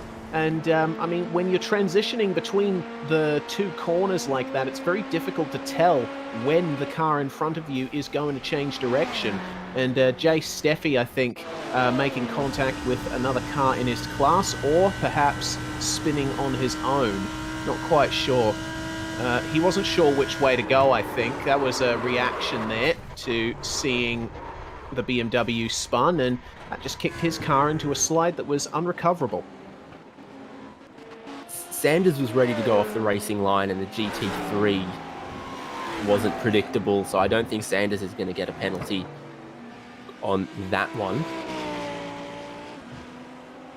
But it's let Connor Harrington get up into third, though, so it has cost Sanders at least one position. Yeah, and I think if race control were to put some blame on Graham Sanders for that, the loss of position would probably be penalty enough for that. But once again, it comes down to etiquette between classes, and if you're a slower class, then predictability is the name of the game. You want the car behind you to know where you're going to go. So there's going to be plenty more opportunities for learning experiences of that manner as we go on through the season. Tyson Meyer up into second place after starting in fourth. He survived some of the worst of the LMP2 field's luck in this race, and it seems looking pretty comfortable here with 15 minutes to go. Yeah, while we were watching the replays of that incident, Marcus Deck made his final pit stop. He's just finishing his out lap now, and he still has 9.5 seconds ahead of Tyson Meyer. Don't imagine there's going to be any fuel worries for Marcus Deck either, pitting as late as he had. So, good race speed from Tyson Meyer, picking it up further through the race, but not quite enough to challenge Marcus Deck. Where the challenge is, I think it's the leader GT3 here, because Kostovitz has just taken another second out of Dakota Fripp on the lap just gone. There's 8 laps to go. If he can keep that up, we have a lead battle on our hands. We do indeed, so we'll be watching that battle very intently. Audi versus Lamborghini at the front would certainly be nice to see after we saw Audi versus Lamborghini at the front at the start. Speaking of, whoa, hello. That's Graham Sanders and Connor Harrington trading positions there in the middle of the bus stop. That looked like quite the move there for Graham Sanders, recovering after that contact with the GT3. Get an Omologato replay of that one, see how it went down. Coming out of the S's, Connor Harrington just ahead, but you see how much Graham Sanders is gaining there. Harrington went for the middle of the circuit, forced Sanders to go all the way to the inside, but he carried that momentum and they gave each other room, just enough room, which was good to see. Race Control announcing a post-race review of Graham Sanders for causing a collision. So no penalty in race, not being waved away in race either. I think after the race they will look more thoroughly and maybe get a word from all of the drivers involved as well before they decide on something from that. But for me, I mean, Sanders did what I'd do in that situation. He was looking to go off the racing line. GT3 comes off the racing line. So he looks to go the other way and the GT3 moves again, and there just isn't reaction time at that speed. But back to what is happening now, because the spice continues in GT3, but it looks like Dakota Fripp has found a little more pace. Yeah, his last lap was a 47.32. Meanwhile, Spencer Kostovich, who we see on screen right now, his last lap, a 47.55. That's 0.2 slower. So there's a bit of ebb and flow in terms of pace at the moment, and I'm wondering if Spencer might have just run out of steam here and might have to start saving a little bit more fuel as the minutes tick down. Dakota Fripp, it seems, is in a nice rhythm at the moment, just continuing setting those reasonable times. That's actually one of the quickest laps that Dakota Fripp has done in a while, mostly going between mid to high 47s to low 48s, but now he's actually pulling away again in the lead. So we briefly had the hints of a lead battle, but if Dakota Fripp can keep this up, then that's going to be victory secured. One of those situations where, as Dakota Fripp, you just can't lose your head. You've got to look at the fuel numbers, measure it out, start saving the fuel early so you don't have to do it so aggressively later in the stint. That's where a bit of experience, a little bit of patience will help you win this race, because he's got plenty of time in hand. He just needs to sensibly haste himself to the end, not giving too much too early, and he can still bring it home. Pace has dropped off again for Kostovich, so maybe he just gambled he was going to be able to catch Fripp and then do a little bit of fuel saving there, but that hasn't really eventuated. Well, we'll see what happens in the final 10 minutes of this race, because as you can see from this battle on screen, there's still a lot to be decided in GT3. Bo Rigger and Caden Bin together once again, and have a look at Jordan Fisher looking to take advantage of this. Bo Rigger, lifting off, and that's an extra position there for Jordan Fisher. A very decisive move. Johan Boysen is going to get in on this as well, as Adam Crane in the P2 sweeps around the outside of half of them. And oh my goodness, look at that gap. He barely made that work. Jesus, McGeezus. Oh, this battle, incredible between these now 4 GT3 cars and that LMP2 coming in there. David, this is going to be one of the most epic slow-mos I've ever seen. So here we go, a little bit of argy-bargy between the GT3s. There goes Adam Crane, just a slot right. He was, again, inches from turning himself into the barrier on the nose of Caden Bin there, but there was a Dallara length to switch lanes, and I don't know, he didn't put the indicators on for that lane change, but he somehow managed to survive, and everyone continues on. Boysen's in a great position here, though. I tell you what, watch Boysen in the last 10 minutes. Yeah, watch Boysen for sure, and I think keep an eye out on Jordan Fisher as well in the other BMW here, because they've come on very strong in these last few minutes of the race. And Boysen, we got to remember, was the last of the GT3 class to pit, so he has the freshest car of anyone here, and he doesn't have anything to lose at all advancing his way forward. he's gained quite a few positions, has Johan, and Jordan Fisher gets one more there. Bo Rigger, fuel saving down the straight. That straight line speed completely gone there. And that is Fisher now to the front of that train and into P3. Question Fisher is... started from 15th on the grid, and with 10 minutes to go, he's just moved himself into a podium position. That, I think, has to be a strategy masterclass so far. Can Boyson do similar, starting from 10th on the grid? Boyson pitted 18 laps ago, Caden Bin pitted 20 laps ago, Rigger 19 laps ago, so Boyson definitely went a lap, 2 laps, sometimes 3 laps longer, and then took on board the same amount of fuel as everyone else. So he really should be in a strong position right now. Certainly, and snatching a bit of draft from the LMP2 of Jason Goddard, makes a bit of contact there with Caden Bin and sends him around. A little bit of quarter contact there between those two cars, and Caden Bin has to get back going for the second time tonight. That's a big shame for Caden, one of our contenders for victory. We'll get another look at that one. But I think just a little bit too much aggression from Johan Boyson coming into that corner. He did snatch the draft from the LMP2 and then alongside into the braking zone, but Caden Bin had already committed to turn in by that point. For me, on that angle, it was obvious that Boyson was going to go for it. He had some overlap before he started turning in. Tries to continue there, unfortunately. Looks like there might be a little bit of damage towards the rear.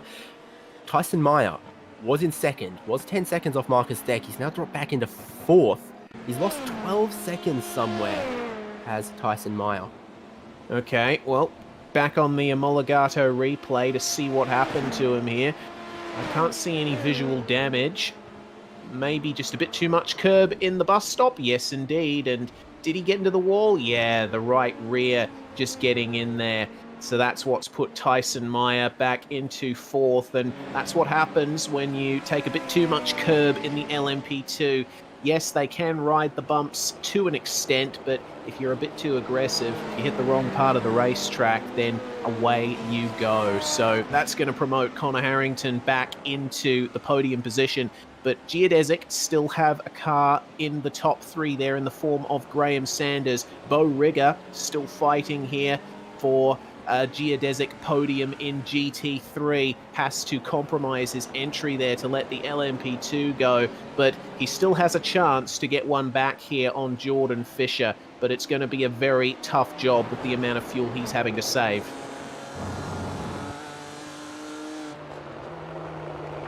Well, in conclusion, 4 laps to go for our leader. I think that one is just, that one's flicking back and forth on the calculations. It's interesting to see how much time is left on the clock when Marcus Deck takes the white flag. I don't think he's got any fuel concerns, so it's not going to worry him how many laps this race goes. But for some of those GT3 competitors, it's actually critical what Marcus Deck's pace looks like for these next 2 or 3 laps. And Caden Bin has retired from the race as we see one of the Genesis cars of John Miller make its way to the pits. Yeah, Caden Bin, I think, will come away from this round a bit sore with everything that had happened to him, but it's a long series, 8 rounds, and he'll definitely have more chances to stake his claim to victory in this series. So better luck next time for that driver. Dakota Fripp and Spencer Kostovich continue their battle for the lead in GT3. 5.2 seconds is the gap, but it doesn't look like that's changing all that much now. Spencer Kostovich has worked all of the pace he can out of that machine while still maintaining fuel to the end.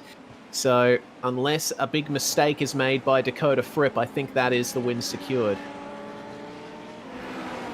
At this point, he's just relying on pushing Fripp too hard that he coughs and splutters a little too early before the line, but knowing the experience that Dakota Fripp and Vendeval have in the longer form endurance races, in managing the strategy like that, I think they're wise to not falling into that trap. Fisher into the lane Oh, okay. So, looks like we were slightly misled there by Jordan Fisher's great turn of pace. It turns out he didn't have enough fuel to make it to the end. So I think this really puts Johan Boysen in an excellent spot here. Already gained one position thanks to Fisher's pit stop, and now looks like this might be an easy pass on Bo Rigger. Huge head of steam. Rigger stays to the inside, but there's no way he's going to cover off Boysen there. Boysen is going to be around the outside, well and truly before the corner. And you realise at this point, if you're Bo Rigger, just that following Boysen is going to be your best bet at saving some fuel now that Fisher is off track in the lane. Maxime Detilly on pit lane as well, so there are a few with 2 laps to go. Falling short of fuel in GT3. Is that going to happen to Dakota Fripp? He's got a bit of own class traffic, so he's got a bit of slipstream, and if he's him, how much does he actually want to pass half of these guys? Yeah, you'd probably be better off just sitting behind, but John Sedlak is making way for him. His first stint, Dakota Fripp, was 24 laps long, and this is the 24th lap of his second stint, so who knows, we might see our leader come into the lane here, waiting for one more corner. Oh, just avoiding the pit stop there, Dakota Fripp, and hearing for Spencer Kostovich, the 25th lap of his current stint, so just squeezing a bit more fuel out of that car, a little bit more mileage. And I think Dakota Fripp went 1 lap longer in the first stint. That says that his consumption's probably a bit better. Here's Boysen for a podium position. Ah, there we go, up the inside of Bo Rigger, and away he goes, and they are joined by the LMP2 leader, Marcus Deck, sweeping through, continuing his charge to the lead. And and one thing that we're going to have to think about here is the lapping of the LMP2s. Everyone ahead at the moment of Marcus Deck in GT3, they're going to have to do an extra lap. So if needs to be caught by Marcus Deck, yeah, Fripp needs to be caught. He needs to go a lap. He needs to go a lap down to Marcus Deck. I think it's close enough that'll probably happen. Maybe. There's Deck. I'd lift off and I'd make it happen if I was Dakota Fripp. I would go that lap down, even if it meant finishing second or third. I think that's the situation he's in, where he's just got to do that to make sure he stands on the podium rather than coughing and running out. Yeah, all right. So it's now crunch time. It's likely going to be white flag for our LMP2 leader this time round. Dakota Fripp makes his way back out onto the main circuit after negotiating the boot. Marcus Deck, you just saw there in the background of the image before peeling away. So one more lap then for Dakota Fripp, avoids the pits once more. There is Marcus Deck, our LMP2 leader, and the white flag is going to fly for him. It's been a fantastic drive for him so far, as we see another GT3 in the pit lane. Looks like that is Nick McLaughlin making his way through, but Mr. Dakota Fripp and Mr. Spencer Kostovich, they look like they're going to possibly come together at the end of this one, depending on what happens. Johan Boysen making his way into third place. He has not dropped Bo Rigger and John Botifer, interestingly, and Bo is having to really lift off through the S's. John Botifer, it seems, facing a little bit of trouble there. Gets into the draft of Johan Boysen. Could that be a move? Oh, take it easy, guys. You don't want to be fighting too hard here on what might be your last lap.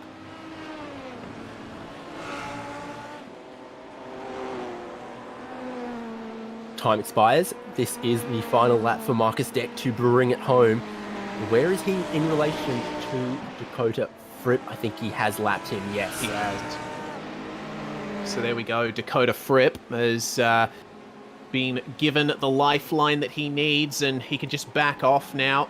Just make sure that he gets to the finish. For Marcus Deck, though, what a way to start off this season. One more GT3 car to get past the BMW of Justin Rem, and one more corner for him.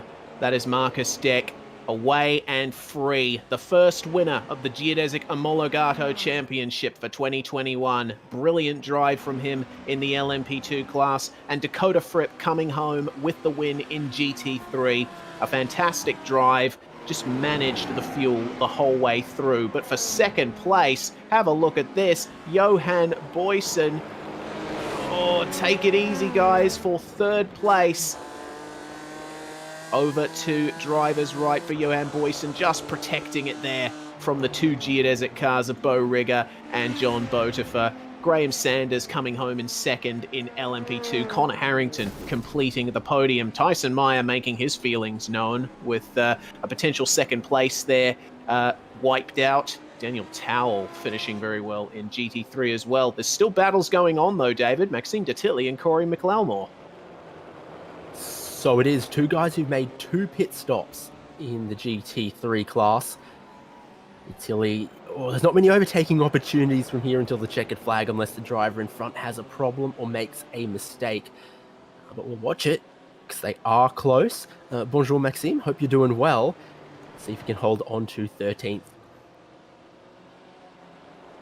Into the final corner they go, and it looks like Maxime Detilly has done enough there to secure 13th, lucky 13th in the GT3 class, as we see cars on the lane bringing it in. More finishers coming across the line, and that is a nice team photo there for Genesis. Maxime Detilly joining it immediately. What great coordination from these guys, and what great placement of our cameras as well. One of the LMP2s joining them as well for a team photo at the end of this first round of the Geodesic Omologato Championship.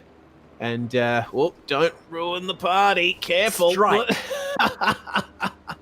I think that's a couple of points at the very least. But let's take a look at the official results then for the first round of the Geodesic Omologato Championship here from Watkins, Glen. It was Marcus Deck who managed to bring it home in 52 seconds over 1.5 hours. Graham Sanders coming home 14.8 seconds behind him.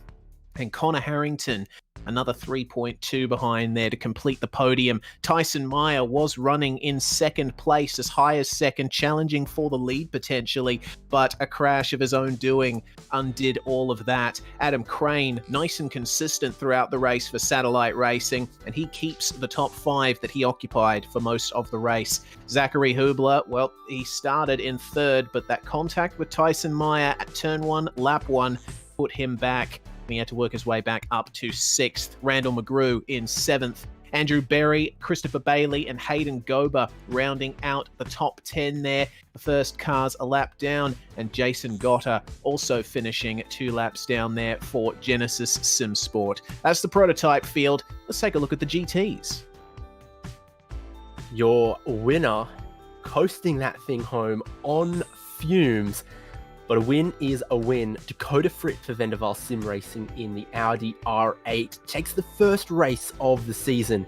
He's pushed all the way by Spencer Kostovich, who finishes very respectable second, just 3.5 seconds back. Johan Boysen, maybe the MVP of the race, definitely won himself some fans today with a great strategy drive. Patient in the first stint. Saved the fuel, went long. That let him push hard, gain a lot of positions in the final run, and grab a well-earned podium for him in a very stacked, very competitive field of GT3s. Then the rest of that top 10 in class is completed by Bo Rigger, John Botifer, Daniel Towell, Zach Plummer, Tristan Iglesias, Jordan Fisher on the 2-stop strategy, and John Derrick. Yeah, over the page, joined by Hunter Manley, who was in the lead, but a planned 2-stop strategy didn't work out for him. Finishes 57 seconds down on the class winner. Maxime Detilly comes in behind him with Corey McLemore there for Team Tortuga. Mario Norris and Orson Meireles coming home behind them. John Miller, Justin Rem, Mark Noski, John Sedlak, and Damien Benker coming home, rounding out the overall top 30. And then we've got the final section of our GT3 class with Bruno Carnero coming home a lap down. He really showed some flashes of pace there tonight. getting over some hardware issues. Garrett Thompson 2 laps down with Nelson Yester, Jay Steffi, and Caden Bin, one of the big heartbreak stories of this race. He was in contention for victory, but had it cruelly taken away from him twice. Anthony Rossimano, Nick McLaughlin, the last classified cars, along with Aaron Ackles, Nicholas Hayes. Mike Imade was your first proper retirement, and David Browning, a retirement as well for him, 57 laps down on the overall LMP2 victory.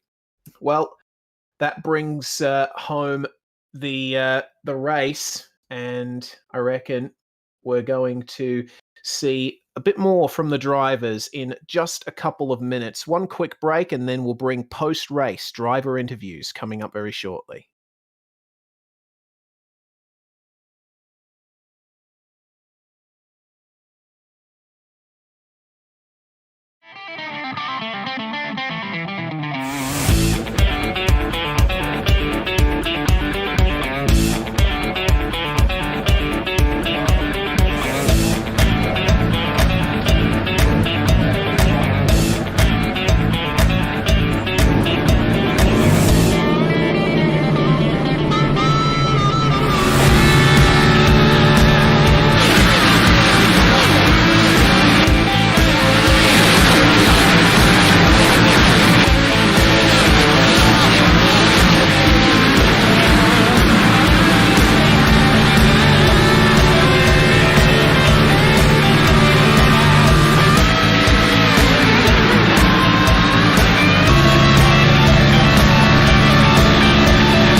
That was an incredible night of racing in the Geodesic Omologato Championship, the first round of the brand new season for 2021. Changes in the race cars, prototypes joining the fold for the first time, and it was certainly a fantastic way to kick off this new championship. But we are going into driver interviews now. If you are just joining us, I am Reese Gardner, and David Haynes alongside me in the commentary box. David, you're stood by with our GT3 winner, Dakota Frick. So I am. Congratulations. Winner, first out of the box in the new season, Dakota. You were very, very strongly pursued, though. Yeah, for sure. I think towards the end, Spencer definitely had a better saved more fuel in the beginning for sure. So I felt like I still had it under control for sure. I just kind of towards the end was just making sure, because I had everything to lose and nothing to gain, right? So I just kind of just drove it and kind of tried to maintain the gap as much as I could, and save as much fuel as I could, because the guys that were where Spencer was at and behind them, they were all fuel saving throughout the whole first stint and second stint. So it made it, I kind of was on my own for the whole race there. So new manufacturers, new models in GT3. You've stuck with the Audi R8. What's its strengths compared to everyone else? What's its weaknesses?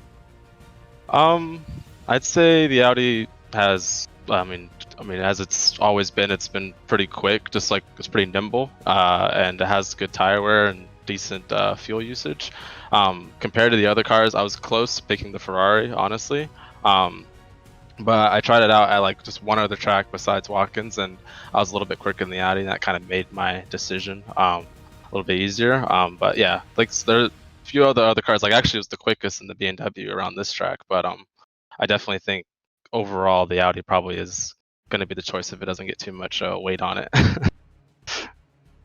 Definitely something to keep in mind. What about, fuel-wise, that seemed to really, really define the whole 90 minutes in GT3. How early did you start thinking about it, and how much of your attention was that versus lapping, versus traffic, and everything else? I would say like the first stint, I was just going as fast as I could, and I want to just run the tank to the end. And then once I had the game plan of in the second stint I was going to save the fuel, so when the tires are wearing out and everything like that. So went ahead and saved the fuel in the second stint, and yeah, that was pretty much the whole game plan from the start, was just try to build as big of a gap as I can to get comfortable, and then see what kind of fuel I could save, towards the end, essentially, because I knew I was going to be in clean air for pretty much the whole race, so I had to just kind of try to make hay while I had the chance, right? So some would say genius, some would say lucky. It works for you, and you grab the points and the win. Congratulations. I hope we're going to see you again for round 2. I look forward to that one. Who would you like to thank, Dakota? Yeah, I'd like to thank firstly Vendaval Sim Racing. The team's really working hard. Draw Once, SimuCube, and Valco. I'd like to thank all those guys for sure. So and also, of course, thank the Geodesic team for organizing this championship and getting everything going. It's been a pretty sweet one for the first round. I say thank you for showing up, putting on a great race, and making the time to speak to us as well.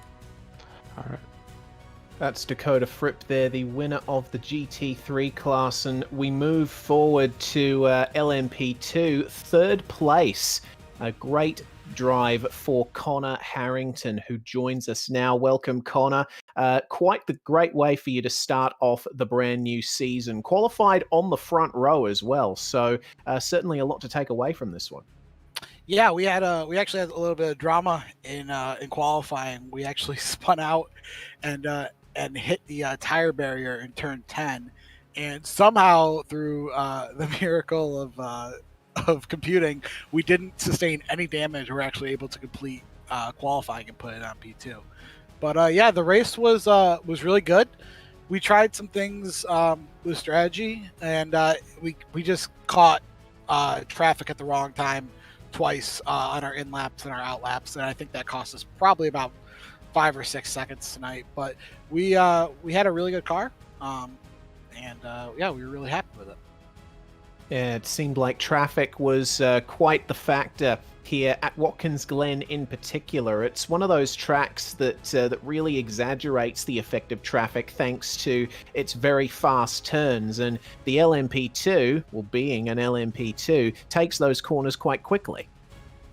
Yeah, there were really some big holdups, really in the bus stop and the last 2 turns. If you could not get to the inside of a GT car, you would be really stuck behind them. Their cornering speed was significantly slower, so it hurts you on the entry, in the center, and off, because you can't get that drive off to continue. But it was a great race for us personally.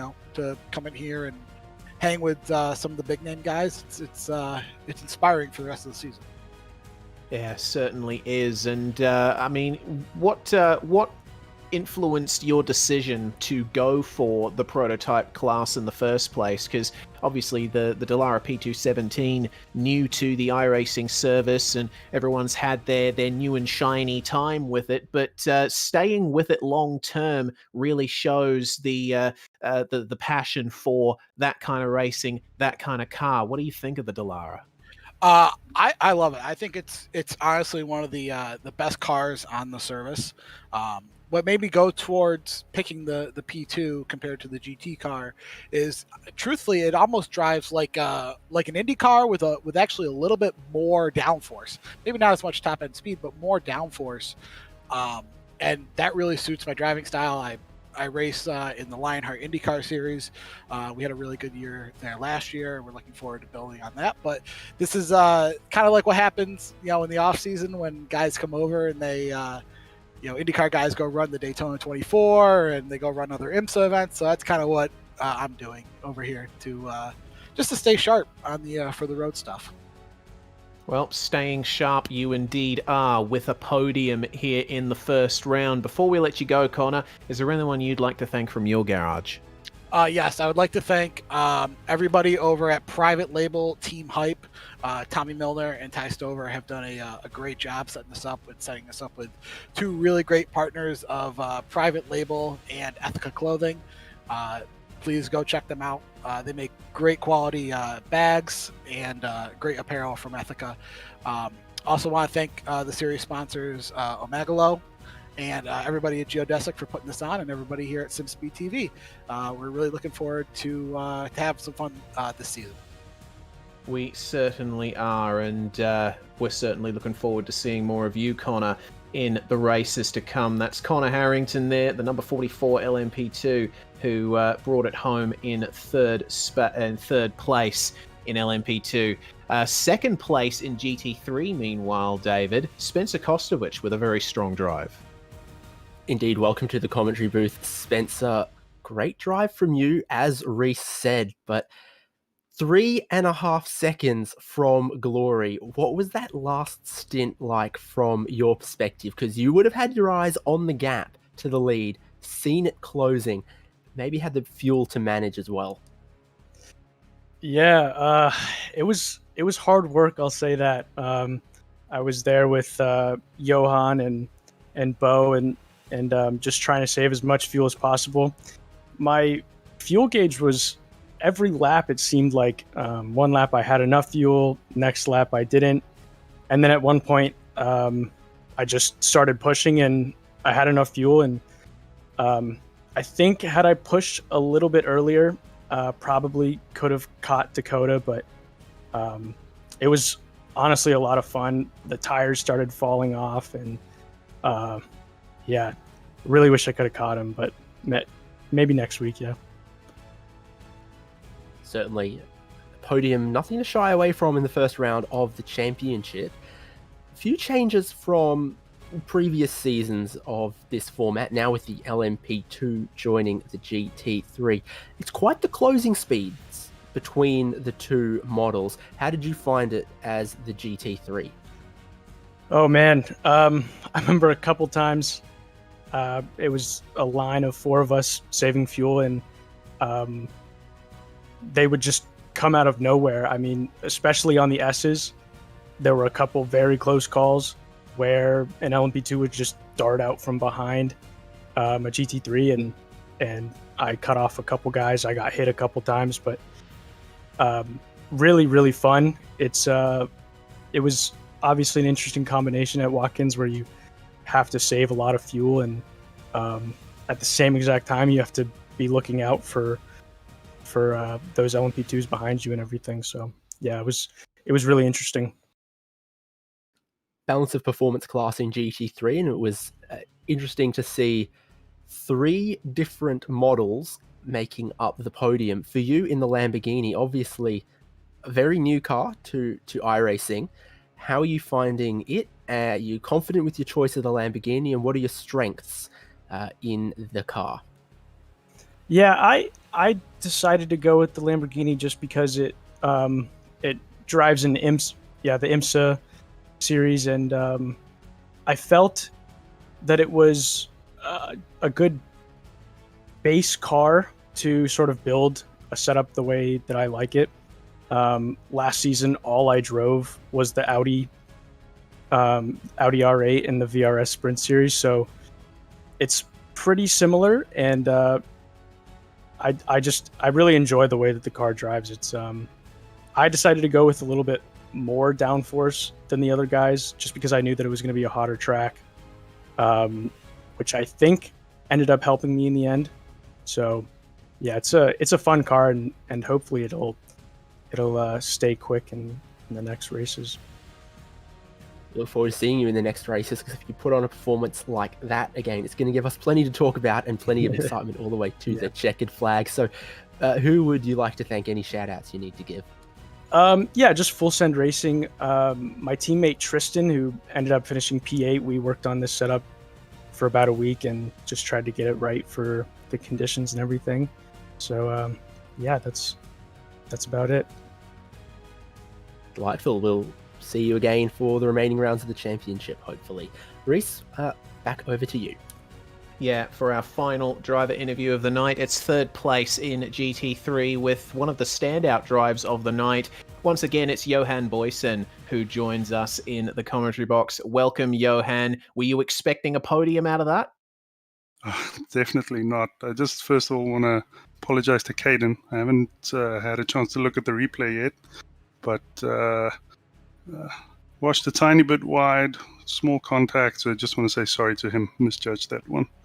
And then, no, definitely didn't expect the podium. Didn't do well in quali, and then the race was something else.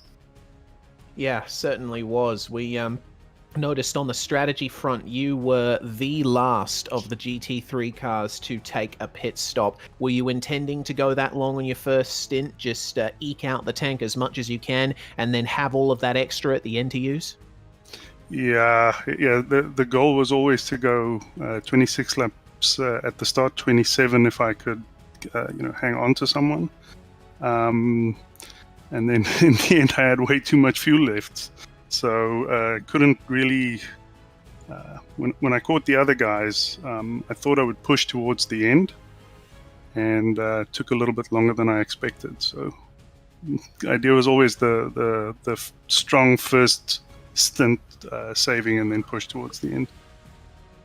Well, it worked out well enough for you there with that third place, but it's a change of car for you as well. We last saw you in the McLaren in the GT3. You were one of the drivers flying the flag for that old car, but now you've gone to one of the newest cars, the BMW M4. How does that compare to your previous ride?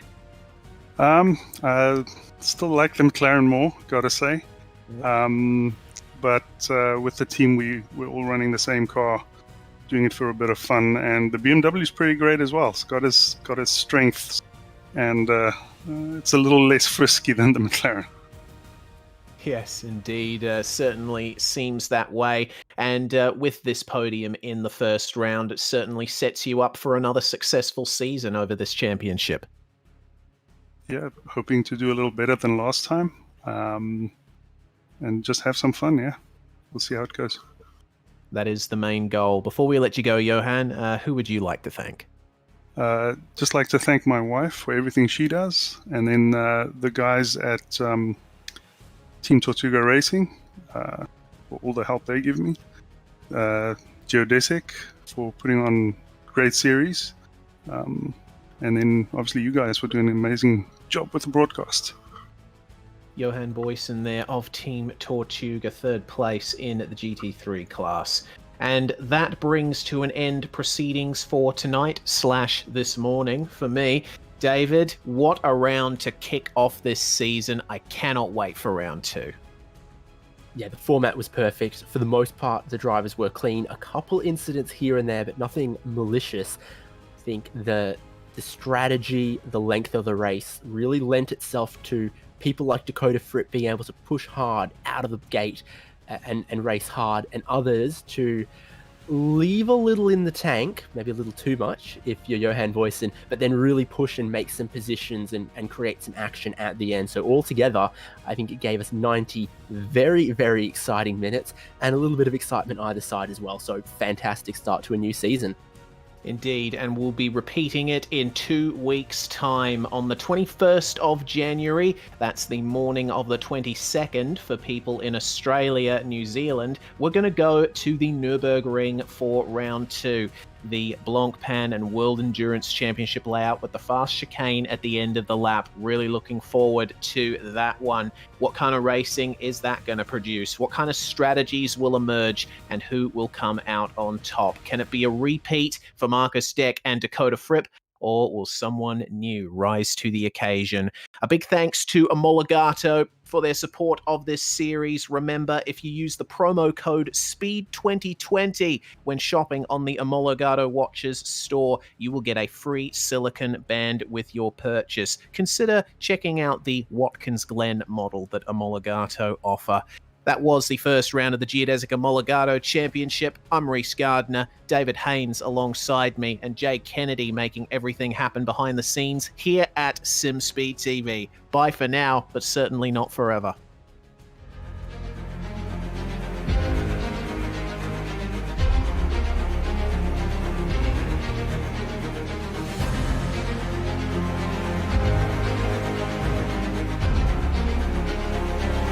This is fantastic. This is GT Racing right now. He's got traction. He's going the outside of both of them. Maloney. Oh, he's taking Anderson. Anderson's up to him. Oh my God. Big crash. Oh my goodness. Half the field's going to get rolled. Second very close. These guys are want to make their way through the field very quickly. Oh, there we go. Oh no. That's massive. This is it. This is over. I can't believe this. Oh my God. God, what?